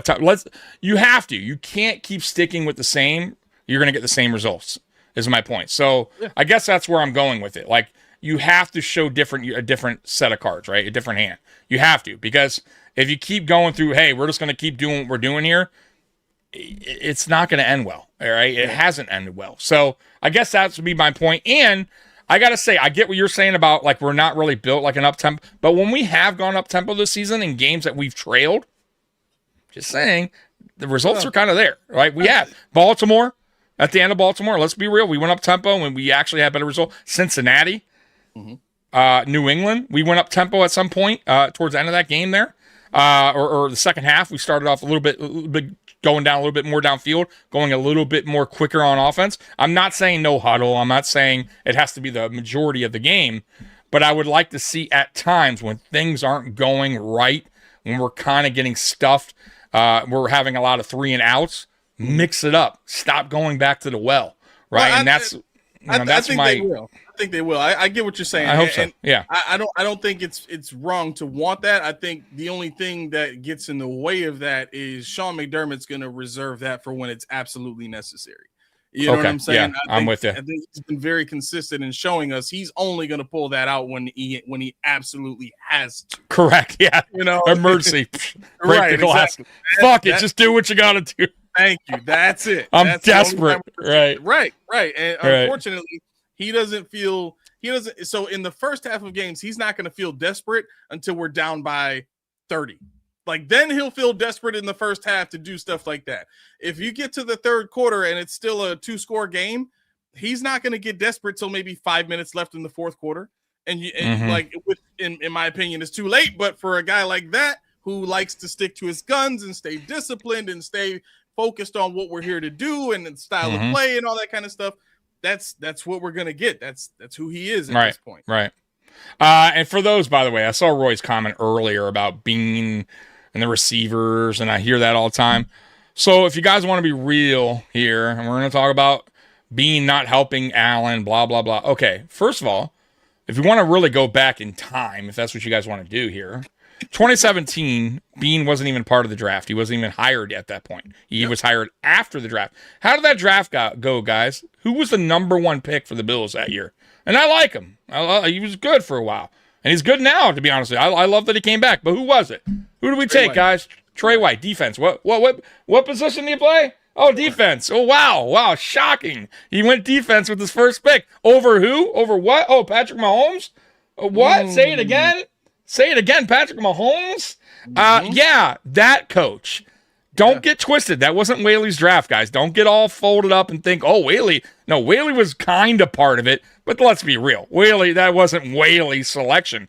Yeah. Whaley was forced to make the selection. Right. And because a lot of those guys were scouted by the Panthers, too. right. Like, those were all Panther-scouted players that he yeah, yeah, so, guys, come on, man. So, that's 2017. Brandon Bean takes over in 2018, right? Who does he draft with the Josh Allen. You all mad at Josh Allen pick? I'm not mad at Josh Allen. Then he took Edmonds with the second pick, traded back up in the first round for defense, guys. Didn't go back up for offense. Why? Because Sean McDermott's like, dude, I already did you one solid. Yeah. You got your quarterback, man. We got to go back up and get defense. Right? Yep. Defense. He's a defensive-minded head coach, all right? That's what you're going to get, right? You're going to get majority drafts are going to be heavily on the defense, right? That's your money spent in the offseason. Normally, defensive-minded coach, they're going to go defense, and that's what we've done. Now, 2019, what does he go out and do, Brandon Bean? He goes out and gets Cole Beasley and John Brown. I would say that's helping Josh Allen, and it most certainly did. 2020, what did he do, guys? He traded for Stephon Diggs. Would you say that was not helping Josh Allen? I would say that's helping Josh Allen. It helped him big time, right? Got Gabe Davis. Say what you want about Gabe, but he got Gabe in the fourth. Gabe was a decent player. I'm not saying he was great, but he wasn't a terrible addition. Emmanuel Sanders was a good addition. That 2020 offense was really good. Our best offense ever. Probably our best offense ever outside the running back position. Okay. But receiving wise, come on, guys. We were pretty stacked. Like, that was about as good as you're going to get, right? At least for this team, right? Like, you can't knock that receiving crew. Being put together a good. Now, after that, what did McDermott want, guys? Defense. He went back. That's enough. You had your fun. You went out and I allowed you, and he went back to defense. Gregor Rousseau, Ed Oliver, guys, defense. This is all McDermott. McDermott wants what he wants, right? Von Miller, defense, right? Everything has been on the defensive side. And I don't think Bean is going to, say, fuck you, and I'm going to do what I want to do because I think Josh needs help. It's not how it works. He's not going to go over McDermott's head and play this tug-of-war game. Like, I want offense. No, I want defense. Like, that's not how it works. And I'll be honest with you guys, that's not how it works on any team. Like, most of the time, the coaching, that's what they want, right? Like, their offensive-minded head coach, I want this, I want speed. Go out and get me speed, right? Look at the Dolphins, right? McDaniel wanted speed. He went out and got speed. I mean, that's what he did. He traded for Hill, drafted all speed, right? Andy Reid wants a certain type of player. He gets it done, right? His GM makes it happen. So has Bean been perfect? No. But I also think McDermott is way more involved in who is in the building than you guys think, right? In my opinion. Tommy and Aramis, this podcast is the wiriest. Mikey has Mikey. Yeah. Mikey's on the post game. Is Aramis's head on Trevor's body? Man, what is Mark? I missed that one. What does that mean? Is that like a inside thing? I don't know. Because look, with the background, Trevor's body's right there, and then above. You're right. Look at you. Yeah. Yeah, I'm on the Josh side. Let me see. Yeah. You're the enemy. And we got a top 10. We got a top 10 pick this year. Yeah. That's our Chiefs fan, a resident Chiefs fan who always comes in here. What's up, Weston? Yeah, man. Look, man, the Chiefs are going to be fine. You guys will be right back to handling business, man. That's why I'm just enjoying this playoff run. Hopefully, we handle business today. Oh, I had a great comment today or yesterday. We did our show Friday, and of course, Jaguar fans were commenting me the next day or the night after we were done. They were watching our show or whatever, and they were like, a lot of shit talking from Jags fans. And one of them said, "We are now the Chiefs of the AFC." I said, wow. Okay, man. I guess we'll find out, but you got to win. Even if you want, bro, I'll be honest with you. Even if the Bills won a Super Bowl this year, I wouldn't say that. No. Like, you got to do a lot more. So, even if they won a Super Bowl, I wouldn't say it. Like I said, you got to do a lot more to put yourself up on that pedestal, because the Chiefs are, that would be like the Chiefs doing, but saying that before they did what they did and saying they'd be the Patriots of this. You got to prove it, and the Chiefs have proven it. But you got to win multiple. You got to go to so many AFC Championship games. I mean, how many did they go to? In a row. They've been to a shit ton. So no, dude. Like, you guys are far away. I will say from this. On that level. Go ahead. I will say this, which I think is kind of interesting for us to pay attention to going forward. The Chiefs, now that we see what they are this year, right? Keep in mind, they started the season off healthy. They were just rough. It was rough. Yeah, it was rough. Yeah. Why is that? When you really look at what was creating success for that Chiefs team, you kind of figure out, after all this time, it was really Travis Kelce that was getting that team where it needed to be. He was a huge help. Yeah, right. He was a big piece. That is, yeah, exactly, because he was so unguardable in the middle of the field. Combine that with the speed on the outside, the safeties had to stay back. So who are you guarding Kelce with? It had to be a linebacker. He's ripping that linebacker to shreds. Okay, fine. You want to play cover 3? You want to go single high and play man? That's fine. We'll burn you on the outside with all the speed we got. So it was really that superstar in the middle of the field for that team that made it easy for Mahomes, that made it easy for Andy Reid. Andy Reid's contemplating freaking retiring this season, right? Which is why I said go get Kyle Pitts, because if they're going to have any kind of success going forward with this team, it's not going to be with those receivers. We've already seen this year. I agree. Receivers and no Travis Kelce, it doesn't work. So, if the person who made that comment is kind of looking at it from that perspective, you can see the trend going in that way where, the Bills are at a point now cap wise where next year we're going to have more space. After that, we're going to have much more space. It should only get better from there.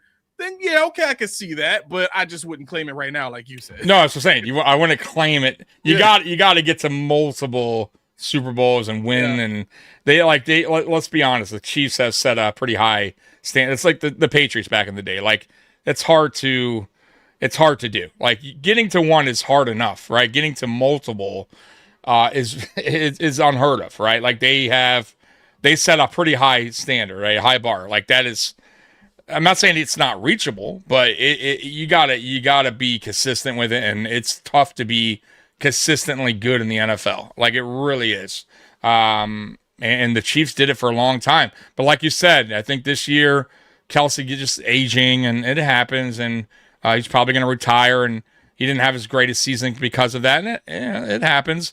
I thought the defense also wasn't at its best this year, at its best that they normally have played on defense. So there was a lot to take with the season for the Chiefs. But obviously I didn't watch the Chiefs. Like, Weston would know more than me. It's his team, but they'll be back. They will. I think there's as long as Andy Reid's their head coach, they'll find a way. They'll find a replacement. You may not be as good, right? It's kind of tough to find a Hall of Fame tight end replacement, but I believe in Andy Reid. I do. I think he's good enough to figure out how to get a reliable option at tight end and get that team back on track. And as long as you got Mahomes, it's kind of like what we say here. As long as you got Josh Allen, man, dude, like more than likely you are a playoff team. Yep. You got a head start. Yeah, so they'll be back. You know what I mean? Now, will they be as dominating as they once were? We'll see. That's we'll find out because every team eventually has a little downfall. I mean, the Patriots did. But the Patriots' downfall is because Tom Brady left. I mean, let's be real. Got old and left, you know what I mean? Whatever. But and now they're back. Look, found a quarterback, got a new head coach, and now they're already, winning the division. Mm-hmm. Okay, Tommy, I'm switching over to you from WGR. Nervous, you too. Never cross the streams. Oh, okay. No. I watched a little WGR this morning. I like that. I like their stuff, man. I'm not gonna hate on WGR. I think they got some valid points. I don't agree with everything, but Sal Capaccio, okay guy, but I would say I disagree with him more than anyone on that program. He's not a terrible guy though. Like I get where he's coming from sometimes, but a lot of his takes I don't agree with. Big game today. Good luck to you boys. All right. Yeah. Okay. I'm guessing this might be a Jaguar fans. Okay. There we go. I'm guessing. All right. Thank you. Good luck to you guys too. I mean, not really, but we'll see what happens. We'll be here post game. Betting on over 5 Corona. I don't know, man. Maybe 4. We'll see. We'll see how the game goes. I'm not a heavy drinker, but it could be 4. Let's see here. And I'm sorry so behind on the chat. We need to find a way to good edge player. Yeah. So, I gotta say, and I'll ask you, Aramis. I was wrong on the Bosa signing. It actually has worked out so far, but this is the reason why we signed him right here. Like this is the time, right? The playoffs. Like it wasn't really, and that was my main concern when we when we signed Joey Bosa was one, can he even get to the playoffs? Will he make it? Right? Like Joey Bosa, is like fucking Humpty Dumpty, right? Fucking falls and he's broken and you're done. But Joey Bosa made it. He made it. We're here, right? Whoa, holy shit. So if Joey Bosa can provide what he kind of did in the regular season, but a little bit more, give us a little bit more, dude, that's a great signing. And I'm with it. And so for as much as I hated it at first, it winded up being a good signing. What do you think, Aramis, on the Bosa signing? I think they learned their lesson from Von Miller not playing him as much as they played Von Miller, earlier in the season. Yeah. Keeping him in a heavy rotation, not putting too much on his plate. I think they did a much better job because I was saying the same thing with Von Miller. Don't play. Why are they playing him every single game? And he's not he's 36. What are you doing? Right. I think I like the Bosa signing from the very beginning, just from the standpoint of you're getting a guy in here that is bona fide. I didn't like the fact that it happened when it did because I think at that point they hadn't even gone through the draft yet. So you get a guy, you get a name in Joey Bosa who is probably going to take away from anybody you draft. You know what I'm saying? Especially in the first and second round, which is bad for the cap, right? Yeah. So I kind of felt like between the contracts of Bosa, Ogunjobi, and Josh Palmer, you could have taken that money and given it to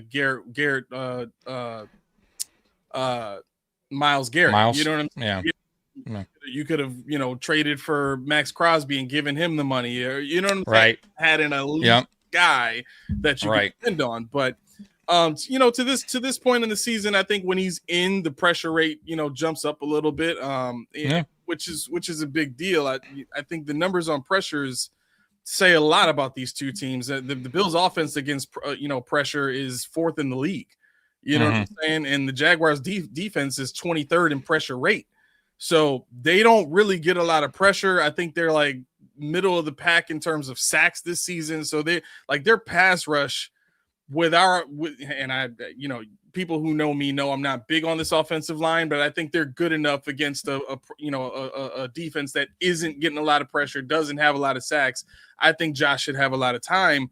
And then if you look at the Bills defense, we're 12th in pressure rate. So going against an offensive line that I think is worse than the Bills offensive line and the Jaguars, I think we should be able to get plenty of pressure with Bosa in there and really affect the quarterback, which is going to say a lot for the way Trevor Lawrence is going to play. So I think good job in terms of learning from your mistakes, you know, keeping Bosa healthy and, you know, putting us in a position where we're at now. I like it. Yeah, absolutely.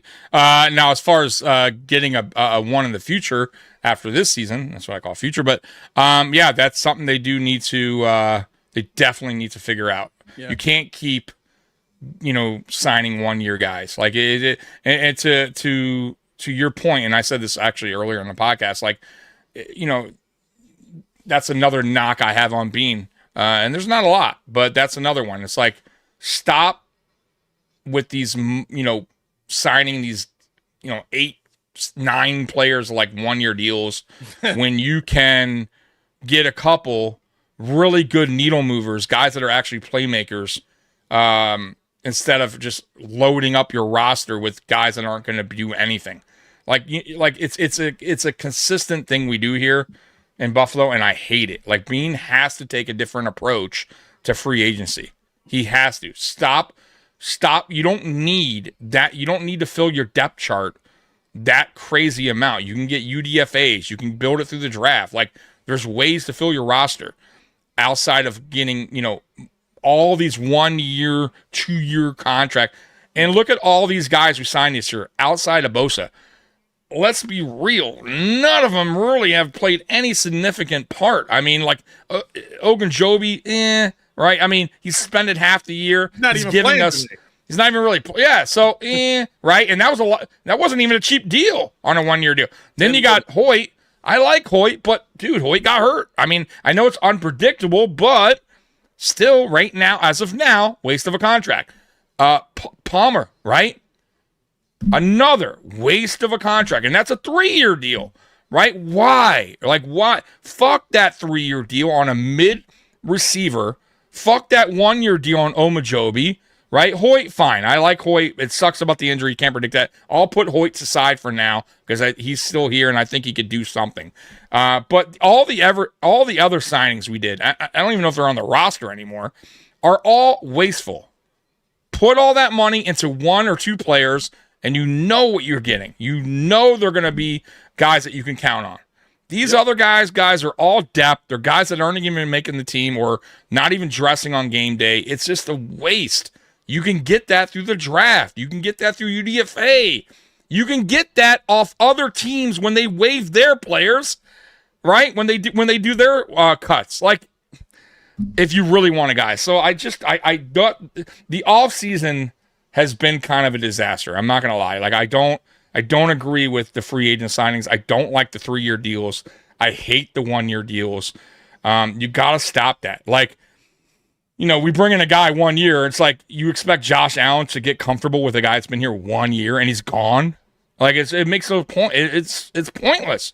You get Curtis Samuel 3 year deal. He's pointless. Yep.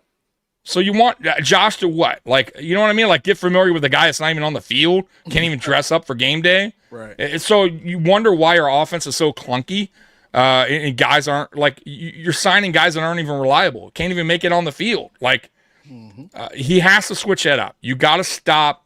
For me, I go back to, if it's not, whatever you're doing, if it's not making sense, it's not working, you got to take a different approach. You have to. You can't keep going down the same path and expect different results. It's the same results. So I would say that would be my biggest knock on Bean is he's kind of like McDermott in a way where he's a little stubborn on his decision making, right? Like, he's very like, I have to have, I need to keep it in this kind of cap. I need to I don't want to trade my draft picks away. I have to keep all my draft picks. Like, no, you don't. You don't. You could actually have a 3rd round pick. You could bulk up all these fucking draft picks you got and trade up. Why do you have to get a million draft picks?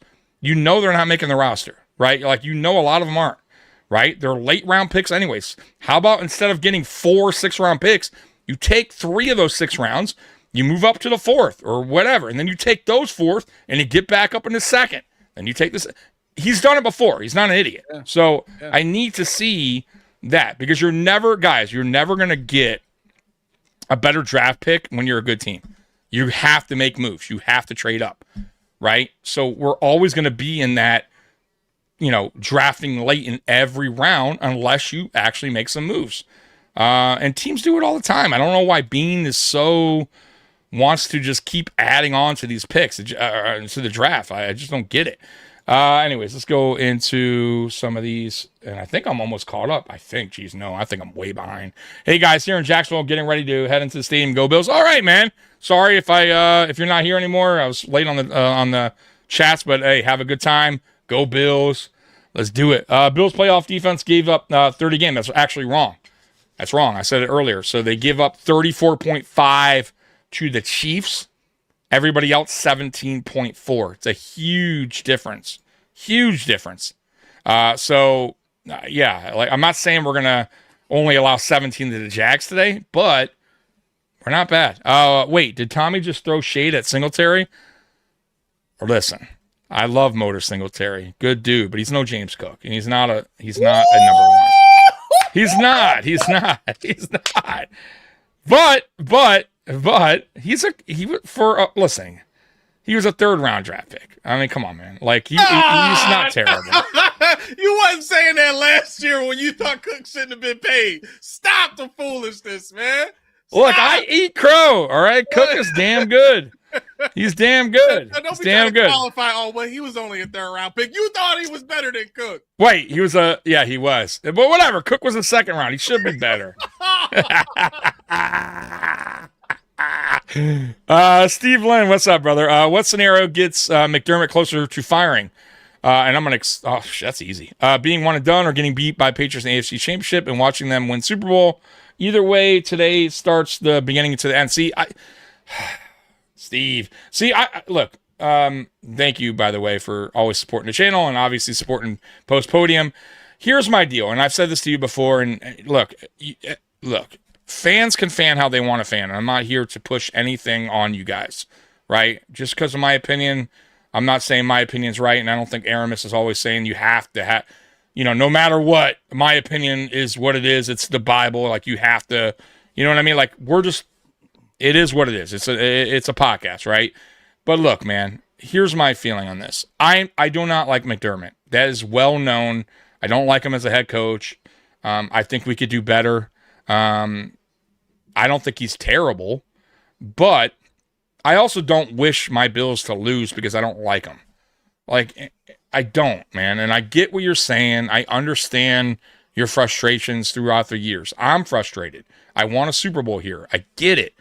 But me rooting against my team to lose because I don't like Sean McDermott, I just can't do it. I can't get on board with that.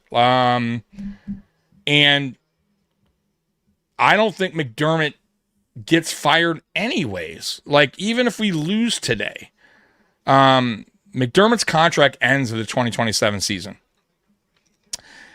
I've been on record saying he's going to get an extension at the end of 2026. Guys, McDermott's not going anywhere. So I just feel like, with that being said, and me knowing this pretty much, I don't want my team to lose in spite of Sean McDermott. That's not doing me as a fan any good. I don't, I root for the Bills. I don't root for anyone else. Like, same thing with Josh Allen. Like, Josh Allen's awesome. Love Josh Allen. But I want a Super Bowl because I want it for the Bills. I want it for Buffalo. You know what I mean? I don't want it for a particular person. And I don't want us to lose in spite of anyone. Like, I don't like certain, for instance, I'll give you a great example. I hated when they put Rob Johnson in for Doug Flutie. I was so mad. Dude, I remember. I was fucking livid. But I didn't want my team to lose going, man, yeah, you're going to see we're gonna lose, and if that's gonna fuck the Bills because now I want them to prove my point that Flutie should have been starting, though he should have, but I still didn't want my team to lose. But once again, you can fan how you want to fan. If that makes you feel like that's going to change anything, but I hate to be the bearer of bad news. It's not. Sean McDermott's not going anywhere, right? And I got more proof to that, at least for me, is one, and I've been saying it. He's on the photo at the new stadium with Brandon Beane, the Bagulas with the gold shovel in the stadium. That shit's not going anywhere. That's going inside the new Highmark Stadium. I promise you, that photo will be forever. That's one. Two, they just did a farewell video with Sean McDermott on the goddamn thumbnail over Marv fucking Levy. Over Marv Levy. Half of the video is about Sean McDermott and this Buffalo Bills team.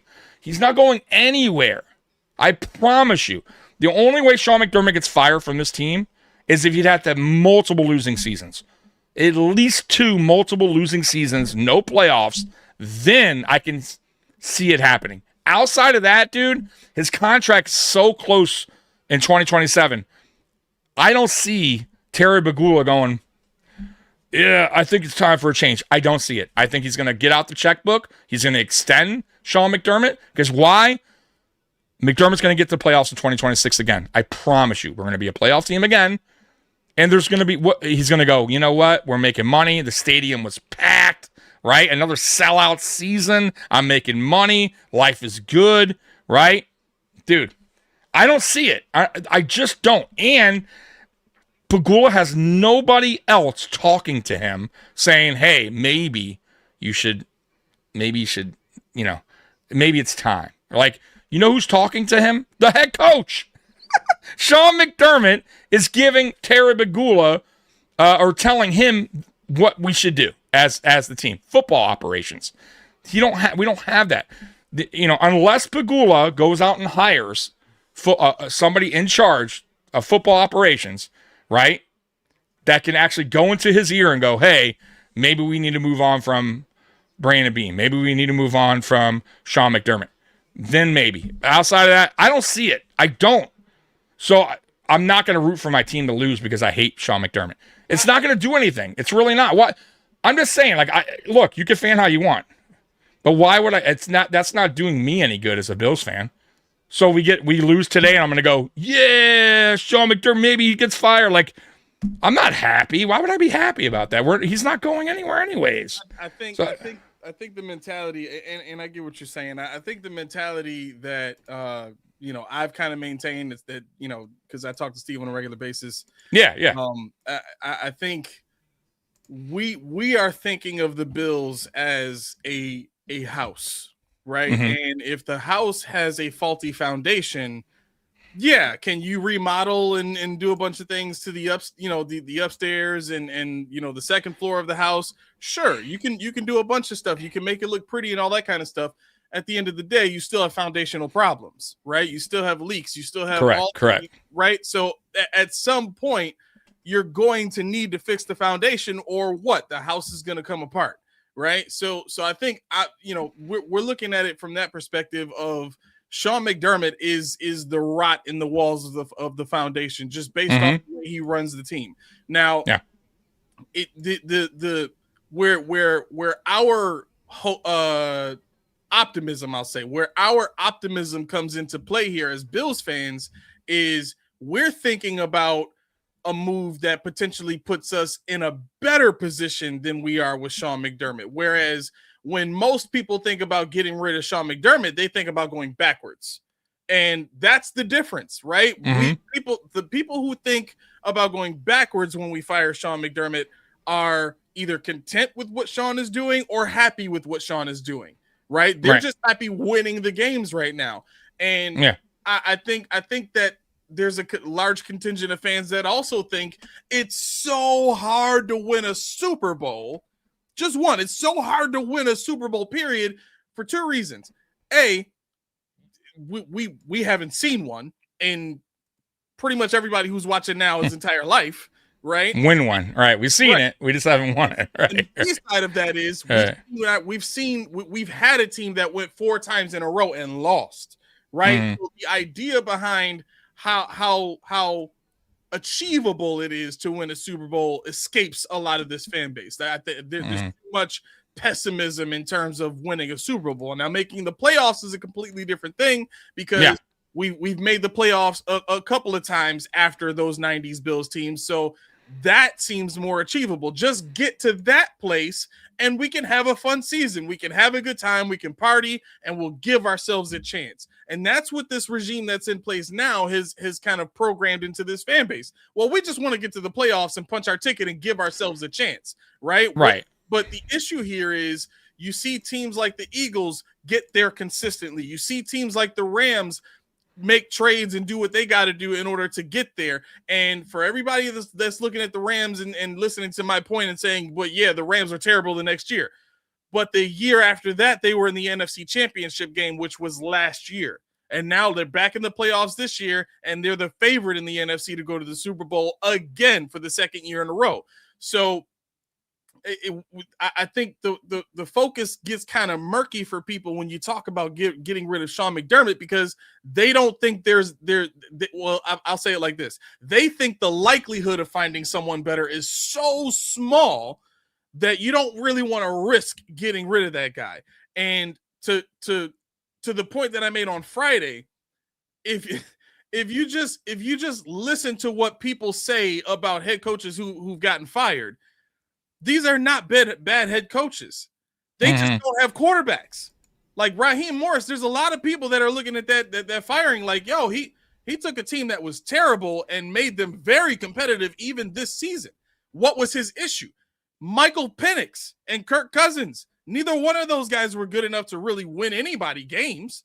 Yeah. You know what I'm saying? We've seen Kirk Cousins have, a good season here and there, but we know he's not a franchise caliber quarterback. So you look at his firing, you look at some of the other coaches' firings. John Harbaugh, what's his issue? His quarterback doesn't perform well in the playoffs. That gets him fired. So then you fast forward to Ben Johnson. Ben Johnson this season, I'm sorry, not Ben Johnson. Liam Cohen is the first head coach in NFL history to make the playoffs in his first year with as a head coach. In like, you know what I'm saying? That's right. That's a big deal for him, right? Yeah. The reason I bring in Ben Johnson is both of these guys, Liam Cohen and Ben Johnson, were OCs the year before. This is their first year as a head coach. They come to teams with what? A quarterback, and they make playoffs their first year. So my point in bringing all that up is if we give whoever, we can give a tenured coach, we can give a first-year head coach, Josh Allen. Oh, I agree. I'm not. Yeah, they're gonna have success. They're gonna, at the very least, do the same exact thing that Sean has been doing every season, making the playoffs. I have said that multiple millions of times, dude. I've told people we can hire Rex Ryan today. We still make the playoffs. Like, right? I get it. Like, I'm not, and that's what I'm saying. You guys know me, and Aramis, you know me. Everybody knows how I feel about Sean. That's not. I'm with you 1,000%. And what I want here is an offensive-minded head coach. Like, I've been saying it. I think we deserve that. I think it would help this team out, a lot. But I just don't see. I'm just saying on my end, because I've been doing this podcast thing since 2020. I don't see them moving on from McDermott. I don't. They gave him the extension early on. They're going to give him an extension again.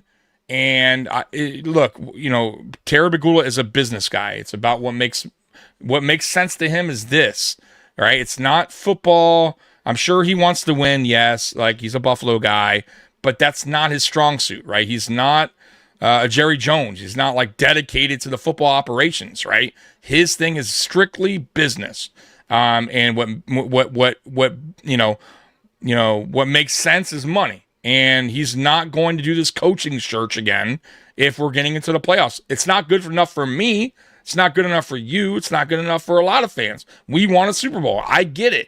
But I'm being honest. I just don't see, unless somebody gets into that office with Terry Bagula that knows football outside of Sean McDermott and Brandon Beane and say, hey, look, man, it's been 10 seasons. We have to make a change. because we can't keep doing the same thing year in, year out. If he doesn't hear those words from a guy that he trusts, that knows the game, it will never change. I promise you. Or the other is Josh Allen going, Terry, we have to make a change. And you know why I don't see that happening? Josh is very close to Sean in a way. He doesn't throw anyone under the bus, anyone, even if he doesn't like you. So he's not going to go sneak into Terry's office and go, I can't do this anymore. You have to move on. I don't see it happening. So that is the reason why I just don't see a change. I don't. And it sucks. But, dude, how many times are we going to sit here every season, Aramis, and do a video or talk about Sean McDermott moving on from him? We've done it year in, year out. It's not, nothing's changed. Nothing. So I don't want to see my team lose because in spite of me hating McDermott and me being mad that he's our coach. That's my only point. It's not about, you know what I mean? Would it take the Bills losing multiple seasons, like not making the playoffs? I would be pissed as a fan, but maybe that would finally make it happen where they move on from McDermott and I go, okay, finally, that's what it took. But I wouldn't be happy. You know what I mean? Like, I would be not a happy Bills fan. I you know what I'm saying? Happy because I'm looking on the other side of that. See, I'll be quick with my point. So the bad rap that I think optimism gets is you're just happy no matter what, right? And there's a parable from the Bible that talks about what's on the other side of death, right? And if you understand that on the other side of death is life and resurrection, then you understand, then you don't have an issue with dying because you know you're coming back, right? But I say all that to say, I do think that there's a scenario where Sean McDermott gets fired before having a third bad season, right? Because if we're looking at where the Bills were last year, they were in the AFC Championship game. If they don't get back there at least, and I said this on Friday on the Post Podium podcast, I think there's so much more pressure on Sean McDermott this season than there ever could be on Josh Allen, because as a defensive-minded head coach, you've only been beaten in the playoffs by Burrow and Mahomes. If you go out here and you get beat by Trevor Lawrence, or you get beat by CJ Stroud, or you get beat by Bo Nix or Drake May, and God forbid freaking Aaron Rodgers, that's a very bad look on you as a defensive-minded head coach who's built this team up to be able to compete and be physical in the playoffs, and you get beat by those guys? Never mind what bad look, but bad look by who though? Bad look by you? You know what I'm saying? That's my point though. You think Terry Bagula would go, damn, he lost to the Jaguars? I got to get rid of this guy? I don't see it. Yes, I don't. Yes, and here's why. You think so? All right, we'll find out. Here's why. Because if you look at what's going on with the Sabres right now, they fired their GM that's been there forever, in Kevin Adams. And immediately, like the day after they fired this guy, they go on a 10-game win streak. They lose one game, then they win another 2 in a row. The team has been playing so much better without that guy in the room. And there's a, like, most of the reports that you hear about Kevin Adams were a lot like what we hear about Sean McDermott. The culture that was established, the expectation, the pressure. But were the Sabres winning prior? Did they get it? Okay, no, I get that. No. But were they making playoffs constantly? But I think that part is irrelevant. I get what you're saying, but I think that part is irrelevant. For us, it is, but I don't think it is to Terry. Well, why would that be irrelevant? Of course not. Like, look, you fire your coach because you said it's about the money, right? If it's about the money and they're winning games, they're now winning games, which brings them more money. Yeah, right? yeah. I think what Terry is seeing now that is having the right guy in office can equal more money. Right. And so if you're looking at last year, we were in the AFC Championship game. This year, we don't even get back. If Sean has another bad season next year where he's one and done again or misses the playoffs, I think he'll be done. Yeah, absolutely. Okay. Because so he's already seen this, what moving a guy out can lead to in terms of money and success. I'll do a friendly bet with you because we're going to get on this game because it's 12:33. We're going to get out here in about 10, 15 minutes. Okay. I'll do a friendly bet with you. Sean McDermott gets an extension after the 2026 season no matter what. His contract ends in the 2027 season. They're not going to wait. I promise you. They're not going to give him an extension at the end of the 2027 season when it makes any sense, right? Okay. Usually they give extensions the year prior. That's what they did with him the first time around. I'll make a bet with you.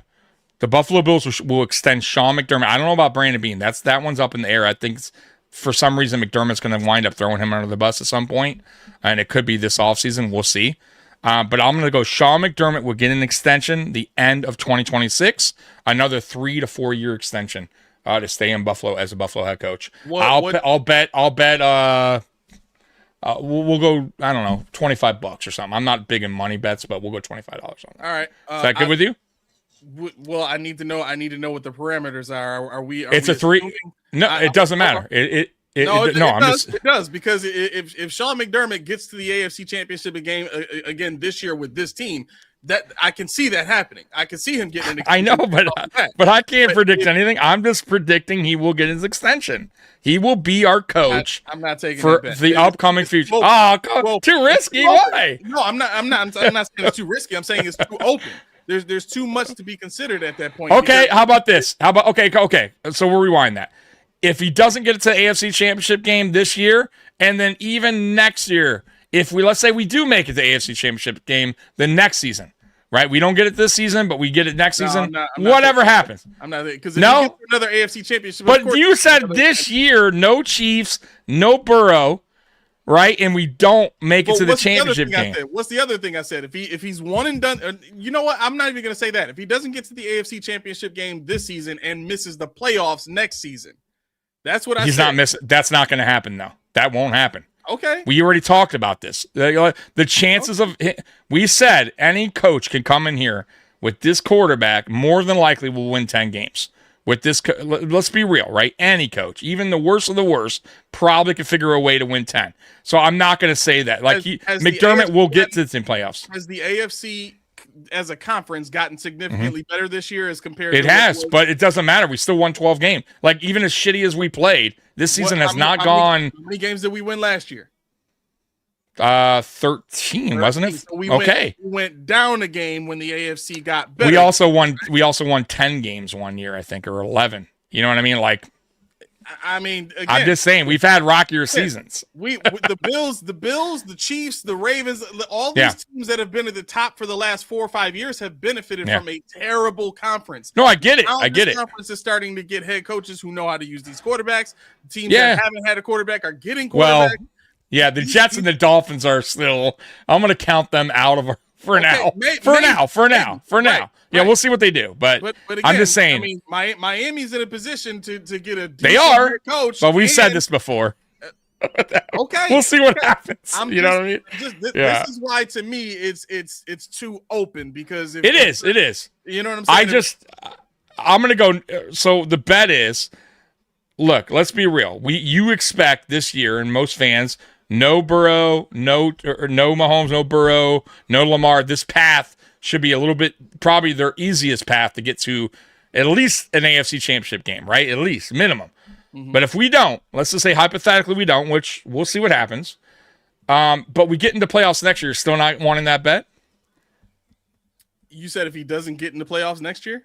No, he does. We squeak in. Let's say we squeak in at 10 game. Let's say we have 10 wins. We squeak in. Right, but let's say we're out again. Let's say we're out in the division round. Nah, I think if he makes the playoffs again, he stays. All right, so then we can't make the bet. We can't make the bet because he's making the playoffs. I'll go on record. We're making the playoffs 2026. I would be shocked if this team doesn't make the playoffs next year. I would be absolutely shocked. Under Sean McDermott, I don't see this team improving so much so in this coming offseason where it just vastly outweighs the growth of the AFC as a conference. I don't also see it taking a total backseat either. Like I don't see them doing so little that we also are going to do stuff. Like I don't see us going, we're not doing anything. No, that's my point. That's my point. Yeah. I'm not saying we're not going to do anything. I'm saying we're going to continue to do what we've done, which has consistently allowed the AFC to catch up as fast as that's true. That is 100% true. But our window's open as long as you got Josh. That's my point too. And we're a playoff team for the most part, unless something really goes wrong, which it can. I'm not saying it's impossible, but we do got a super chat here. White Town King, what up, man?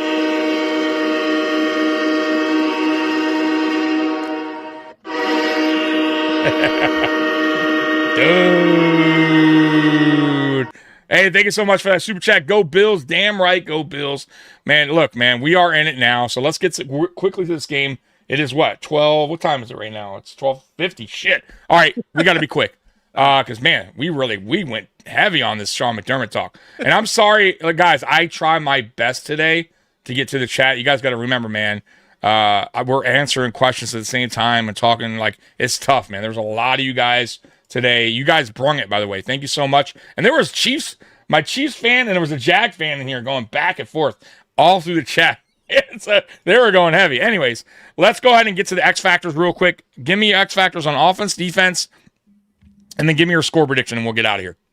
X factor on offense is going to be Brandon Cooks in this game. It's going to be his ability to be a second option in the pass game to find those open spots in the zone and make himself available as needed for Josh Allen. I think Kincaid is going to get his targets, but I think Cooks being, that number 2 go-to guy in this offense to really kind of give the defense, issues with really focusing in on Kincaid and trying to take him away. I think if Cooks can, do what we know he can do, he's absolutely the X factor in this game and being part of the reason they win the game.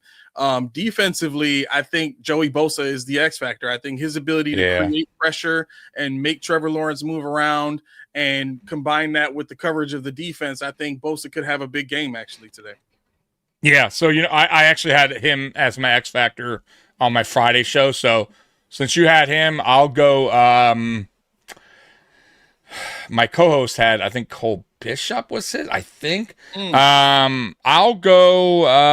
God, because I do think Bosa's gonna. I do think Bosa's gonna have a game. Let's just both say it. That's fine. Yeah. I'll go Bosa because I think he's gonna be disruptive today. So I'll stick with Bosa.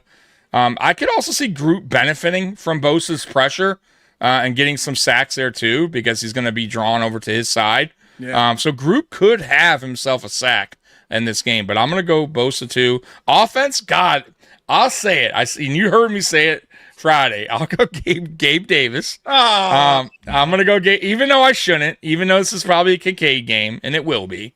I don't know why. Something tells me Gabe Davis against his former team is going to do something. And I do believe that Josh Allen still likes to go to his way.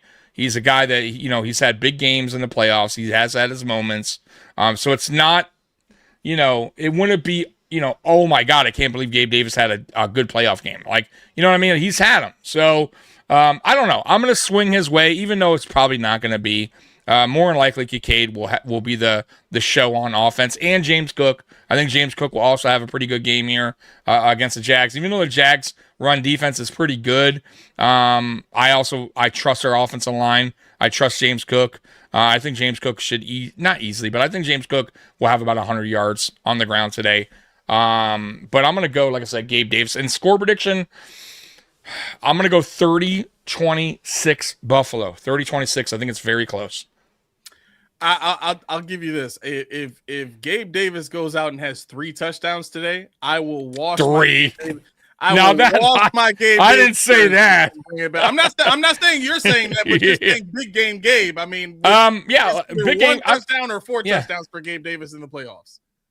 Like honestly, like when I say Gabe Davis, I could see over 70 yards and a touchdown possibly, which is a big game for considering. Listen, hold on. For our team, receiving wise, our receivers. All right, I'll tell you what. When's the last receiver in the first place? Because he scored 4 touchdowns and this is a different offense though. We don't sling the rock. I get it, but right. So for me, I know, but for me, the reason why I say that, and it's crazy, is we just don't really throw to receivers much. So, like, for me, that would be a big game for a receiver to have. Let's be real. Like, anytime a receiver goes 100 yards, we're like, holy shit. Like, this year, like, wow. Like, we got to, bro, it's happened 3 times. That's it, all year. So, yeah, to be honest with you, a receiver getting 70 yards and that would be considered a big game for our team, right? You know, I mean, that's sad to say. Yes. Right? I mean, it is, but the reality is that would be considered a big game from a receiver. And you know what? I would take it. And I would say on this podcast, not bad. And you know what? I'll be honest with you. If you could do that every game in the playoffs, shit, man, I'll take it. With Kincaid, you know what I mean? Because Kincaid's going to get his. If he can stay healthy, Kincaid should get his.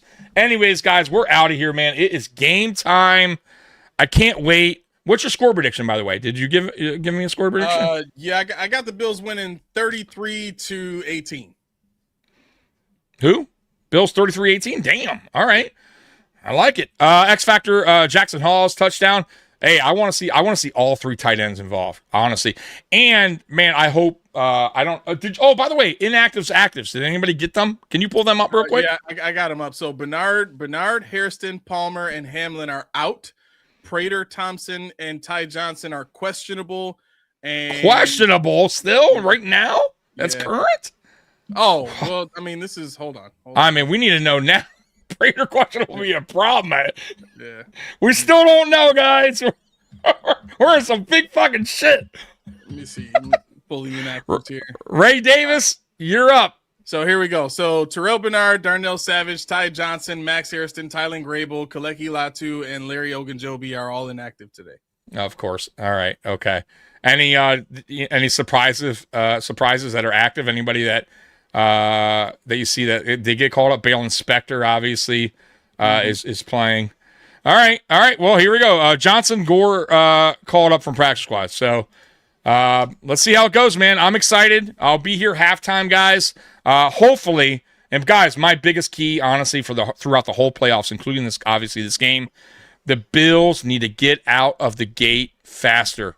We need a halftime lead. You cannot be trailing at the half. You can't keep playing that game. Yep. We're 4-5 this season when trailing at the half. We are 6 or 7-0 when we're ahead. It's a big difference. That's one, right? And two, adjust quicker. Adjust quicker on offense and defense. I want to see adjustments made quicker in the game. Stop doing it in the second half. Make them earlier if needed. Anyways, that's it, man. Aramis, I appreciate you. Post Podium Podcast. Guys, go over there. They're Monday at 5:30, Fridays at 5:30. Also, Ree's Tea. If you don't know about it, now you know. It's the best tea in the business, sweet tea. You can find it in Buffalo in where? What gas station? Delta Sonic, basically any Delta Sonic location. ReeseSweetTea.com is also the website if you're not local here and you want to get some. There you go, man. All right, guys, we're out of here. Bills Mafia, you guys rule. And as always, go Bills. We're out of here. Peace. All right, go Bills. Go Bills. I just want to say from the bottom of my heart, I'd like to take this chance to apologize to absolutely nobody.